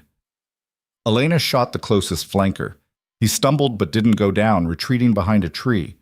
Then her magazine ran dry. She dropped behind cover and reached for her last mag, but her hand found nothing. She'd miscounted. That was the last one. 20 rounds. Gone. She pulled her sidearm, 15 rounds in the pistol. Then nothing. The hostiles were closing in. She could hear their footsteps, their voices calling to each other. She had maybe 2 minutes before they overran her position. Then she heard it. Engines, multiple, heavy vehicles moving fast. The hostiles heard it too. Confusion rippled through their line. A voice shouted something, an order to retreat, but it was too late. Headlights burst through the darkness, and armored vehicles crashed into the clearing, soldiers pouring out with rifles raised. The hostiles tried to scatter, but they were caught in the open, trapped between the woods and the reinforcements. The firefight lasted less than a minute. Most of the hostiles threw down their weapons and surrendered. A few tried to run and were cut down. The bearded man wasn't among the dead or the captured. Elena stayed low, scanning the trees. He was still out here, somewhere. Whitaker! She turned. Rourke was running toward her, blood on her face, but alive.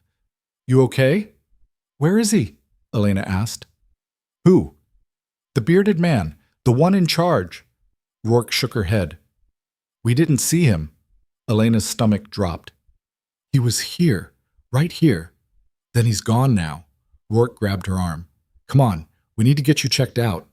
Elena pulled free. He's not gone. He's waiting. For what? Before Elena could answer, gunfire erupted from deeper in the woods. Not the sharp crack of rifles, something heavier, automatic. Rourke's radio screamed to life. We've got contact, west side, they're hitting the hostages. Elena ran. She crashed through the trees, branches tearing at her face, lungs burning. Behind her, soldiers were shouting, trying to keep up. She found them in a small clearing, the private and the hostages, pinned down behind a cluster of rocks. 3 men stood in the open, firing controlled bursts. One of them was the bearded man. Elena didn't slow down. She raised her sidearm and fired on the run. Her first shot missed. Her second hit one of the men in the shoulder, spinning him around. The third caught the bearded man in the leg. He went down hard, cursing. The other 2 turned toward her, but soldiers burst into the clearing behind her, and the fight was over in seconds. Elena walked over to where the bearded man lay, clutching his leg. Blood seeped between his fingers. She stood over him, her weapon trained on his head. It's over, she said. He looked up at her and smiled through the pain. You think so? You're done. Your men are dead or captured. You've got nothing. I've got more than you know. Elena's finger tightened on the trigger. Then tell me, what was the deal? Who promised you the hostages? He laughed, wet and ragged. You really don't know, do you? Know what? Why do you think she's so valuable? He gestured weakly toward Sarah, who stood frozen near the rocks. A Red Cross nurse? Please, she's worth more than all of you combined. Elena glanced at Sarah. The woman's face had gone ashen. Sarah, Elena said slowly, what is he talking about? Sarah didn't answer. The bearded man kept smiling. Ask her what she saw. Ask her what she documented. Ask her why they wanted her dead. Rourke stepped forward, her weapon trained on him. Start talking, now. She was in Barrows District 6 months ago, the bearded man said, treating refugees. Only they weren't all refugees, were they, Sarah? Some of them were witnesses, and they told you things about shipments, about money, about who was really running that camp. Sarah's voice was barely a whisper. I didn't know what it meant. But you wrote it down, the bearded man said. Every name, every transaction, every dirty secret. And when you tried to leave, they couldn't let you. So they sold you to me instead. Easier than killing you themselves. Elena's blood went cold. Who sold her? The bearded man's smile widened. You already know. Elena turned to Rourke. The captain's face was stone, but her eyes betrayed something else. Rourke, Elena said quietly. Who authorized the original mission to extract the hostages? Rourke didn't answer. Who knew where they'd be held? Still nothing. Elena's grip tightened on her weapon. Who called off air support when we needed it? Whitaker. Who? Rourke's jaw clenched. It wasn't supposed to go this far. It was just supposed to be a handoff. Clean, quiet. No one was supposed to get hurt. Elena felt the ground shift beneath her. You set us up. I didn't have a choice. There's always a choice. Not when they have leverage, Rourke's voice cracked. They had my sister. They said if I didn't cooperate, she'd disappear. What was I supposed to do? Elena stared at her. The woman she'd trusted. The woman who'd put her on this mission. So you fed them intel, Elena said. You told them where the hostages would be. You gave them access to the base. I didn't think they'd actually attack. I thought, you thought wrong. Rourke's hand moved toward her sidearm. Elena's weapon snapped up, aimed directly at her. Don't. The soldiers around them shifted, unsure who to point their guns at. Rourke froze. Whitaker, please.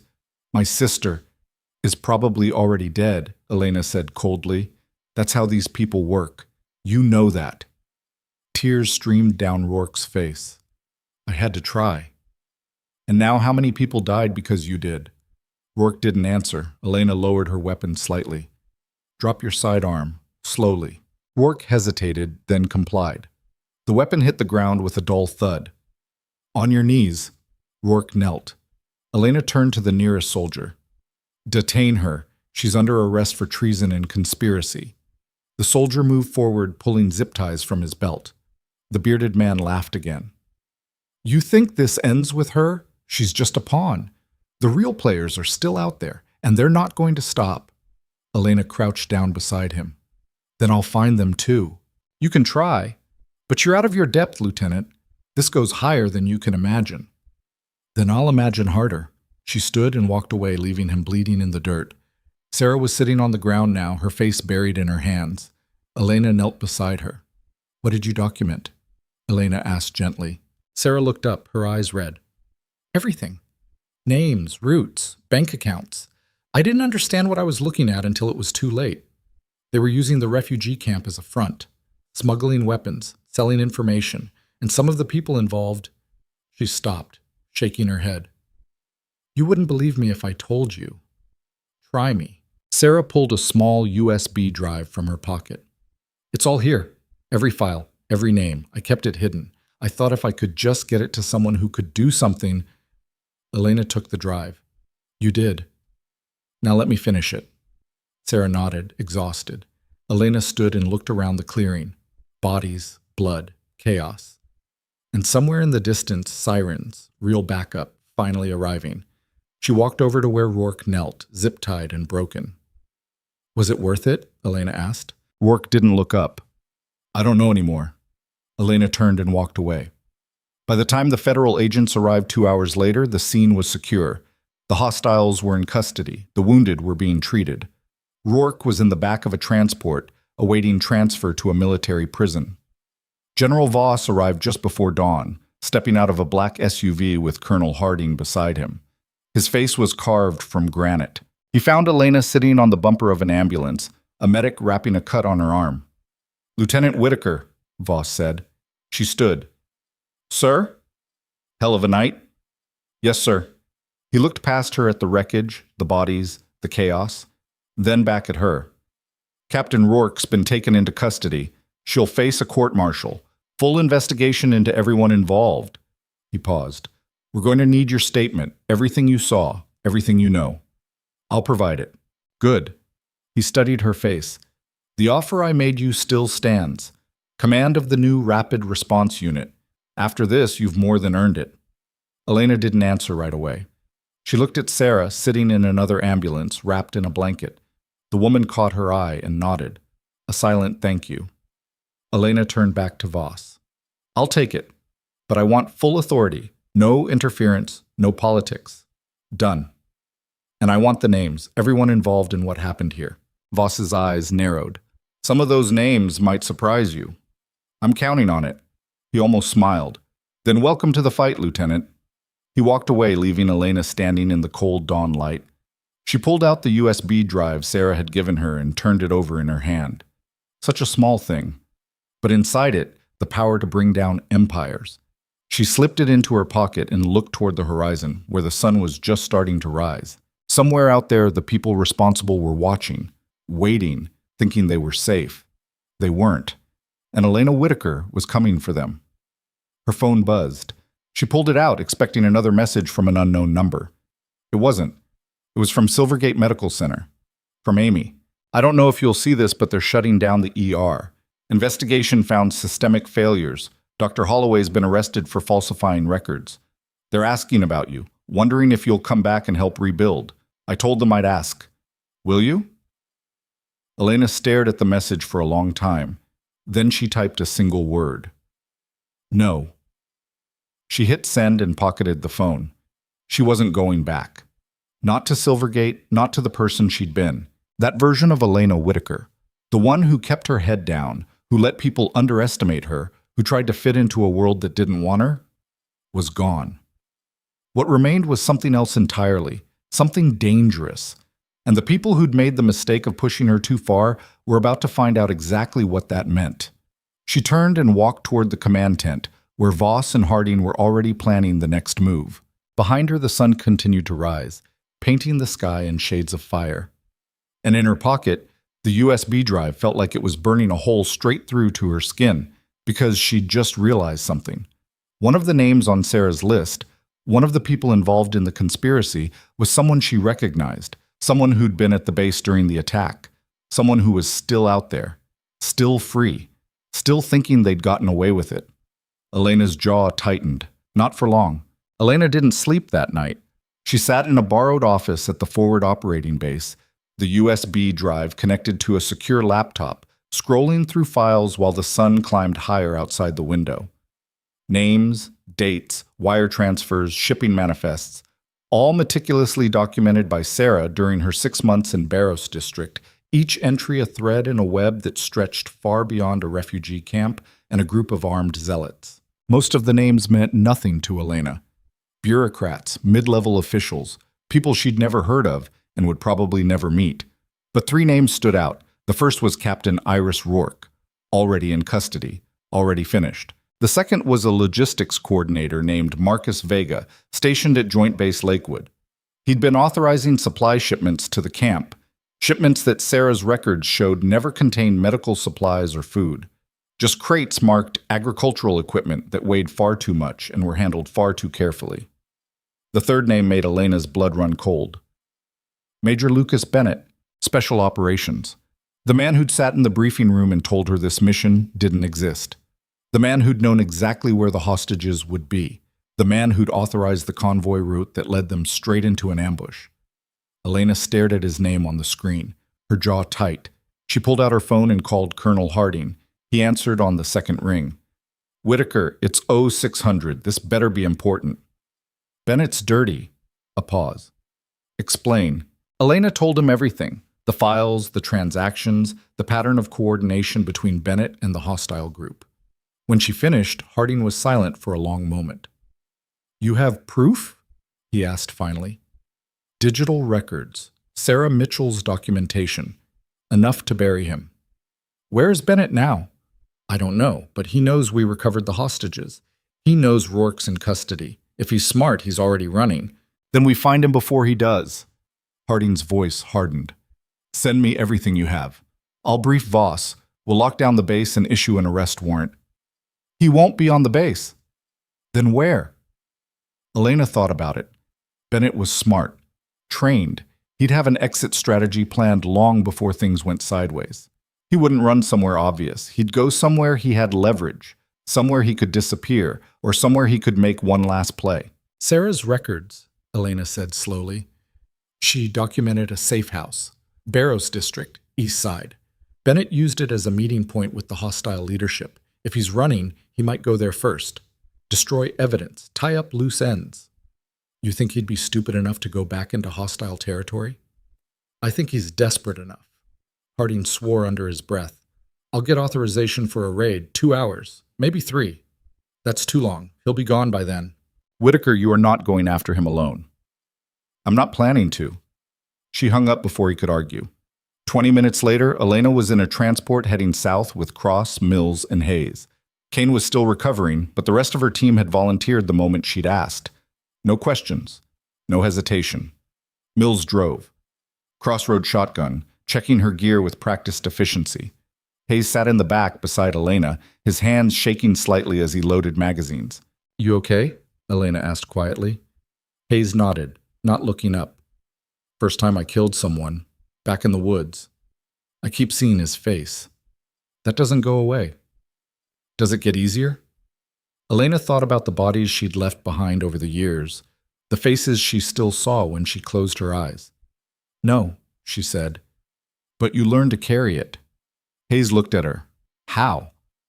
By making sure it mattered, that the people you saved were worth it. He nodded slowly and went back to loading magazines. Cross glanced back from the front seat. We're going after a decorated officer based on evidence from a traumatized hostage and your gut instinct. You know how that sounds, right? Like the truth, Elena said, or like a career-ending mistake. Then I guess we'd better be right. They reached the outskirts of Barrows District just after dawn. The city looked worse in daylight, buildings scarred by bullets and neglect, streets empty except for a few hollow-eyed residents who watched the transport pass without expression. Mills stopped 2 blocks from the safe house. They moved on foot from there, staying low, using the ruined buildings for cover. The safe house was a 3-story structure that had probably been an office building once. Now it was just another shell, windows shattered, walls tagged with graffiti. Elena held up a fist. Everyone stopped. Hayes pulled out a tablet and launched a drone. The feed showed the building's interior, empty rooms, collapsed ceilings, debris everywhere. But on the second floor, thermal imaging picked up a heat signature. 1 person. Could be a civilian, Mills said. Could be, Elena agreed, but I don't think so. She gestured and they moved forward. They entered through a side door, weapons raised, sweeping each room methodically. The building smelled like mold and rust. Somewhere above, water dripped in a steady rhythm. They reached the second floor and found him. Major Lucas Bennett stood in what had once been a conference room, his back to them, staring at a pile of burning documents in an old metal barrel. Smoke curled up toward the broken ceiling.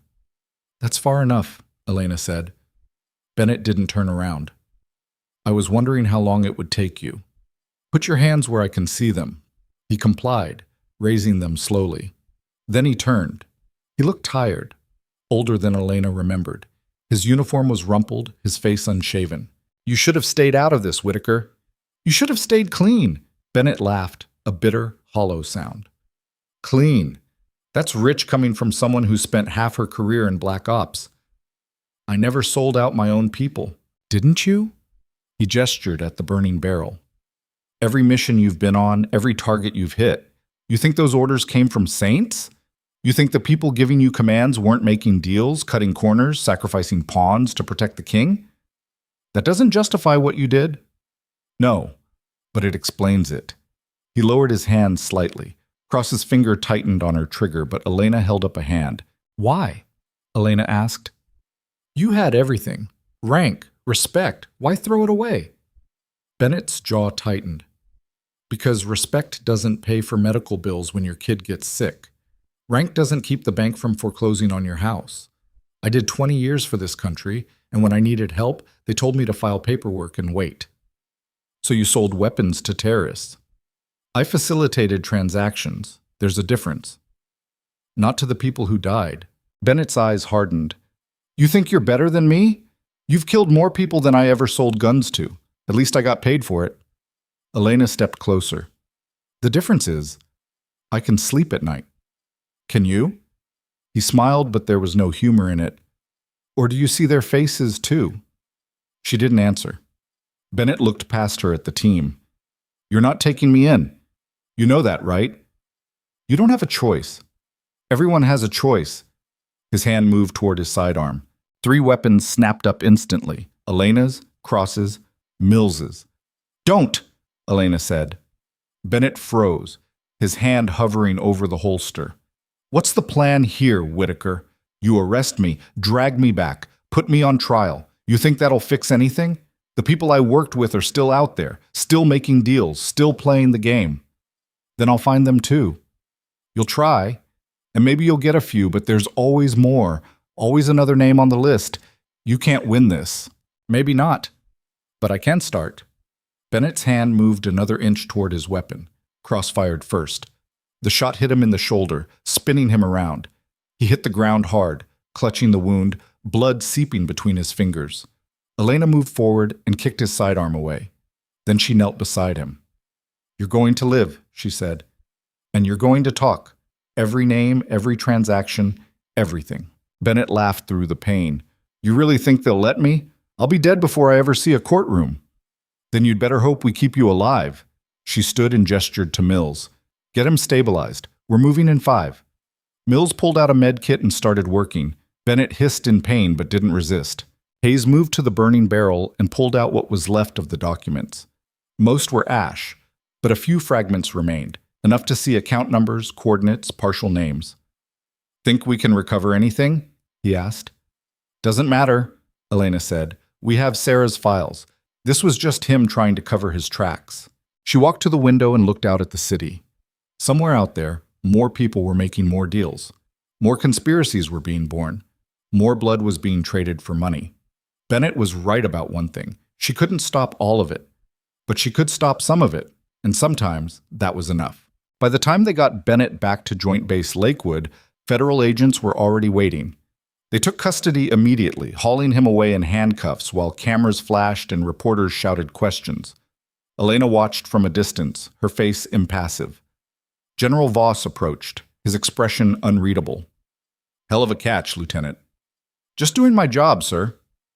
Your job was to escort hostages to safety. He gestured at the chaos. This was something else. This was finishing what I started. Voss studied her for a long moment. The media is going to have a field day with this. Military officer arrested for treason, conspiracy reaching into the upper ranks. It's going to get ugly. Let it. You understand what you've started here? The investigation, the scrutiny, every mission you've been on, every order you've followed, it's all going to get examined. Good. Maybe it should be. Voss almost smiled. You're either very brave or very naive. I'm just tired of pretending things are fine when they're not. He nodded slowly. The rapid response unit position is still yours, but after this, you're going to have a target on your back. People who don't want the truth coming out. People who'll see you as a threat. I've had targets on my back before. Not like this. Elena met his eyes. Then I guess I'll have to get used to it. Voss extended his hand. Welcome to command, Lieutenant. She shook it. 2 weeks later, Elena stood in a different kind of room. A Pentagon briefing chamber, stark and sterile, filled with senior officers and civilian officials. She'd been summoned to testify about the events in Barrows District, about Rourke, about Bennett, about everything. She told them the truth. All of it. When she finished, the room was silent. A general in the front row leaned forward. Lieutenant Whitaker, do you understand the implications of what you're alleging? That elements within our own military were conspiring with hostile actors? Yes, sir, I understand. And you're prepared to stand by these allegations under oath? I am. Another officer spoke up. What you've described, if true, represents a systematic failure at multiple levels. It would require a complete overhaul of our security protocols. Do you have any idea how disruptive that would be? Elena's jaw tightened. With respect, sir, I know exactly how disruptive it would be. I also know what happens when we ignore problems because fixing them is inconvenient. People die. Good people. And the ones responsible get to keep playing their games. You're suggesting we prioritize accountability over operational efficiency. I'm suggesting we remember what we're supposed to be protecting in the first place. The room fell silent again. Finally, a civilian official at the end of the table spoke. Lieutenant, your service record is exemplary. Your actions during this crisis were nothing short of heroic. But going forward, you need to understand that heroism and politics don't always align. If you continue down this path, exposing corruption, demanding reform, you will make enemies, powerful ones. Elena looked at him directly. I already have. The official studied her. And that doesn't concern you? It concerns me, but not enough to stop. A faint smile crossed his face. Then I think you're exactly the kind of officer we need right now. The hearing ended an hour later. As Elena walked out, she was met by Sarah Mitchell, who'd been waiting in the hallway. How'd it go? Sarah asked. Time will tell. Sarah fell into step beside her. I wanted to thank you. Again. For everything. You already did. I know. But it doesn't feel like enough. Sarah hesitated. They offered me protection. Witness security. New identity. The whole thing. You taking it? I don't know. Part of me wants to disappear, but another part... She stopped, searching for words. I documented everything because I thought someone should know. Someone should care. And then you showed up and proved that someone did. If I run now, it feels like I'm saying none of it mattered. Elena stopped walking and turned to face her. It mattered. You made sure of that. But what you do next, that's your choice. Not mine. Not theirs. Yours. Sarah nodded slowly. What would you do? I'd probably pick the fight, but I'm not always smart about these things. Sarah smiled. Maybe not smart, but definitely brave. Brave is just another word for too stubborn to quit. They walked together to the exit, where security was waiting to escort Sarah back to protective custody. Before she left, Sarah turned back. What happens now? To you, I mean. Elena thought about it. I build something, a team, a unit, something that doesn't look the other way when things get dirty. Sounds dangerous. It will be. Good luck. You too. Sarah disappeared through the doors and Elena was alone. She pulled out her phone. One new message. From Amy. I saw the news, you're all over it. Hero nurse turns military officer exposes corruption. Everyone's talking about you. Dr. Holloway's in jail. The hospital's been completely restructured. They're asking about you again. Begging, actually, saying they'll do anything to get you back. Elena stared at the message for a long moment. Then she typed her response. Tell them I'm not interested, but thank you for asking. She hesitated, then added one more line. And tell the new nurses, the ones who think they're invisible, that they're not. Someone's always watching. Someone always sees. She hit send. Another message appeared almost immediately. Unknown number. Her hand tightened on the phone, but when she opened it, it wasn't a threat. Lieutenant Whitaker, this is Marcus Vega. You don't know me, but I know you. I saw what you did, what you exposed. I was part of it. Not willingly, but I was part of it. I have information. Names you don't have yet. Places where the money goes. I want to help, if you're willing to listen. Elena read it twice. Then she called Harding. I need a secure location and a witness protection detail, she said when he answered. We've got another one ready to talk. Harding didn't hesitate. I'll make it happen. Where are you? Pentagon, but I can be wherever you need me. Stand by. I'll send coordinates. She hung up and looked out at the city beyond the security gates. Somewhere out there, more people were making more deals. More conspiracies were being woven. More corruption was taking root. But somewhere out there, people were also watching, documenting, waiting for someone to listen, and now they knew someone would. Marcus Vega turned out to be a wiry man in his 40s, with haunted eyes and trembling hands.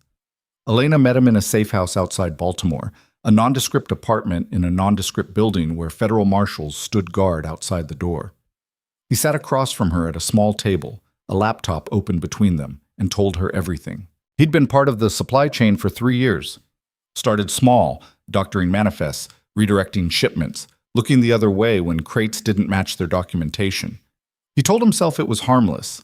that he was just a cog in a machine he didn't understand. Then people started dying. I didn't know, he said, his voice breaking. I swear I didn't know what they were using the equipment for. I thought it was just, I don't know, black market sales, corruption, not... He stopped, unable to finish. Not terrorism, Elena said quietly. He nodded. When I figured it out, I tried to stop. Told them I was done. But they said if I walked away, my family would pay. My wife, my daughters. They knew where they lived, where they went to school. What was I supposed to do? You're doing it now, Elena said. Talking. Is it enough? That depends on what you give us. Vega took a shaky breath and turned the laptop toward her. Everything's here. 3 years of transactions, bank accounts in 7 countries, shell companies, front organizations, and the names of everyone involved, military, civilian, politicians. Elena scrolled through the files. Her stomach turned with each new entry. This wasn't just a conspiracy, it was an industry. How many people know about this, she asked. Too many, and not enough. Vega's hands clenched into fists. The people at the top, they're insulated, protected. Even if you arrest everyone on that list, they'll find replacements.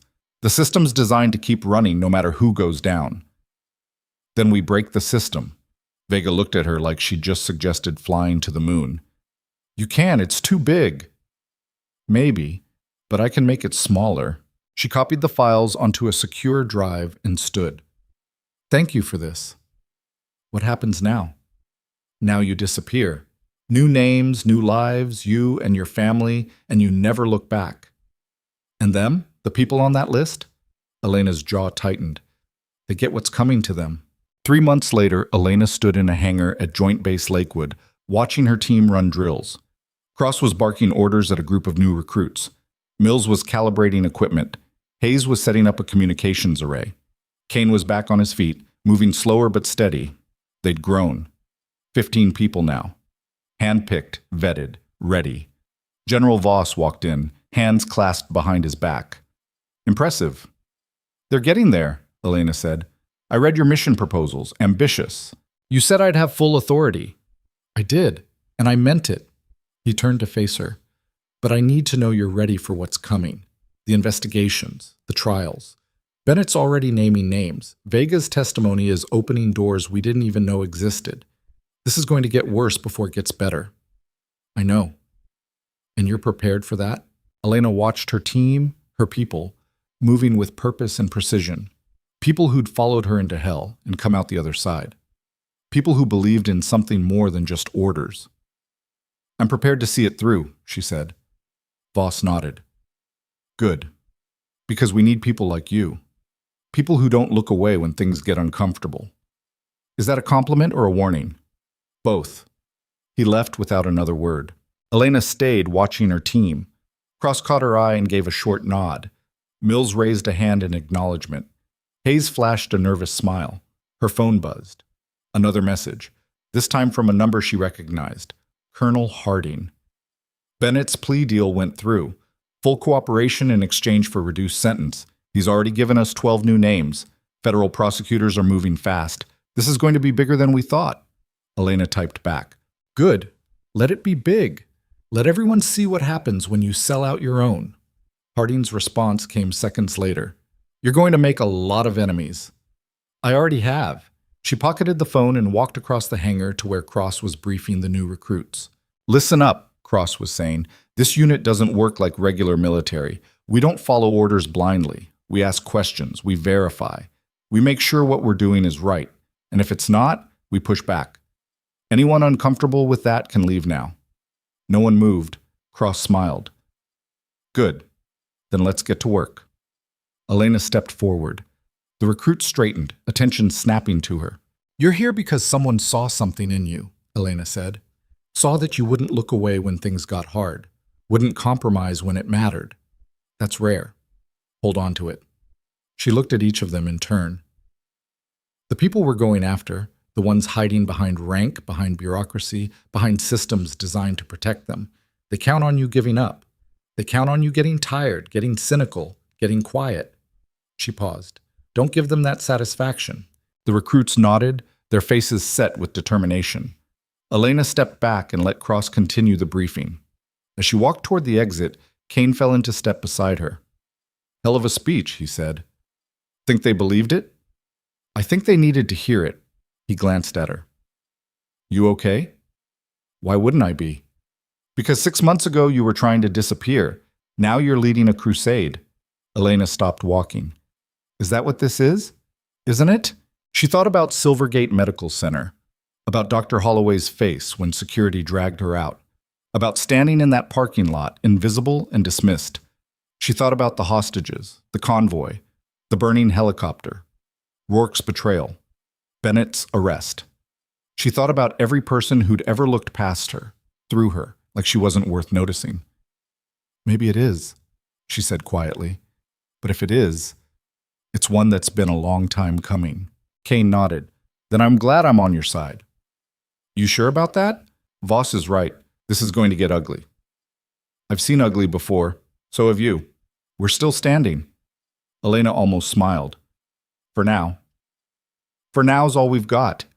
He walked away, leaving her alone in the doorway.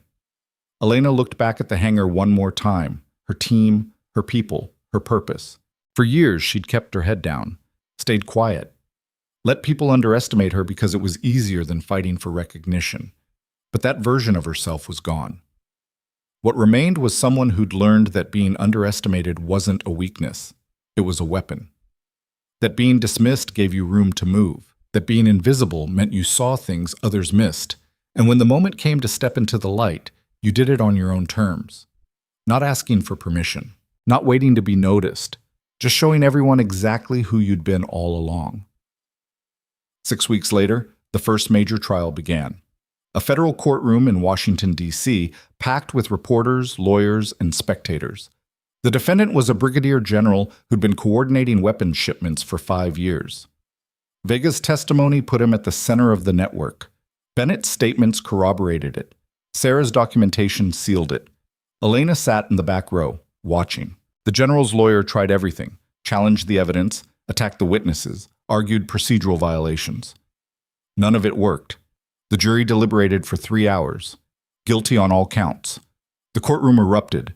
Reporters rushed for the exits. The general's face went white as they led him away in handcuffs. Elena walked out into the bright afternoon sun and pulled out her phone. A message from Cross. "Saw the news. 1 down. How many more to go?" Elena typed back. "As many as it takes." She put the phone away and started walking. 3 blocks later, she stopped outside a familiar building, Silvergate Medical Center. The place where all of this had started. The place that had thrown her out like garbage. She hadn't planned to come here. Her feet had just carried her. The ER entrance looked the same. Ambulances parked outside. People rushing in and out. The same controlled chaos she'd once been part of. She stood there for a long moment, hands in her pockets, watching. Then the door opened, and Amy walked out. She froze when she saw Elena. "Oh my... Elena?" Elena nodded. "Hey." Amy rushed over, pulling her into a hug before Elena could react. "I can't believe you're here. I didn't think you'd ever come back." "I wasn't planning to." Amy stepped back, studying her face. "You look different." "I am different. I saw everything on the news, the trials, the investigations. You're everywhere." Amy smiled. "They're calling you a hero." Elena's expression didn't change. "I'm not a hero, I'm just someone who got tired of looking the other way." "That's what heroes do." "Maybe." They stood in awkward silence for a moment. Then Amy spoke quietly. "Dr. Holloway's in federal prison. Fraud, falsifying records, covering up malpractice. Turns out you weren't the only person he tried to destroy." She paused. "The hospital's completely different now. New administration, new protocols. They actually listen when nurses speak up." "Good." "They still talk about you. About the night you saved those 13 people after they threw you out. Some of the new staff don't believe it actually happened. They think it's an urban legend." Elena almost smiled. "Maybe it is." "Will you come back? Even just to visit?" Elena looked at the building one more time. The place that had dismissed her, underestimated her, treated her like she was disposable. She could walk back in right now. Accept their apologies. Let them celebrate her. let them pretend they'd always valued her. But she didn't need their validation anymore. She'd found something better. No, Elena said. I'm done here. Amy's face fell, but she nodded. I understand. Elena reached into her pocket and pulled out a card. Her new unit's contact information. If you ever get tired of being overlooked, Elena said, call me. Amy took the card, reading it. You're serious? I'm always serious. I'll think about it. Do that. Elena turned to walk away. Elena, Amy called after her. She stopped. Thank you for everything, for showing me that we don't have to accept being invisible. Elena looked back at her. We never did. We just forgot. She walked away, leaving Silvergate Medical Center behind for the last time. By the time she reached her car, her phone was buzzing again. This time, it was Voss. Whitaker, we have a situation. New intel came in. Possible trafficking operation running through a civilian port. Federal authorities are requesting our assistance. Elena climbed into the car and started the engine. When? Wheels up in 2 hours. Your team ready? She thought about Cross, Mills, Hayes, Kane, and the 15 new recruits who'd sworn they wouldn't look away. Always. Good. See you at the base. He hung up. Elena sat in the car for a moment, staring at the hospital in her rearview mirror. A part of her would always carry that place with her. The humiliation, the anger, the moment she'd been dragged out like trash. But she'd transformed that anger into something useful, something that mattered. She pulled out of this parking lot and headed toward the base, toward her team, toward the work that still needed to be done. Because the world was full of people who thought they could get away with anything, people who believed power protected them, people who counted on everyone else staying quiet. And Elena Whitaker had made it her mission to prove them wrong. One case at a time, one trial at a time, one corrupt official at a time. She'd spent years being invisible. Now she was everywhere. And she wasn't stopping until every last person who'd traded lives for profit was held accountable. The quiet nurse they'd underestimated was gone. In her place stood a force that wouldn't be silenced, wouldn't be dismissed, wouldn't be stopped. And the people who'd made the mistake of pushing her too far were about to learn a lesson they'd never forget. You can overlook someone. You can underestimate them. You can even throw them away. But some people don't stay down. Some people rise. And when they do, they burn everything corrupt in their path. Elena Whitaker was one of those people.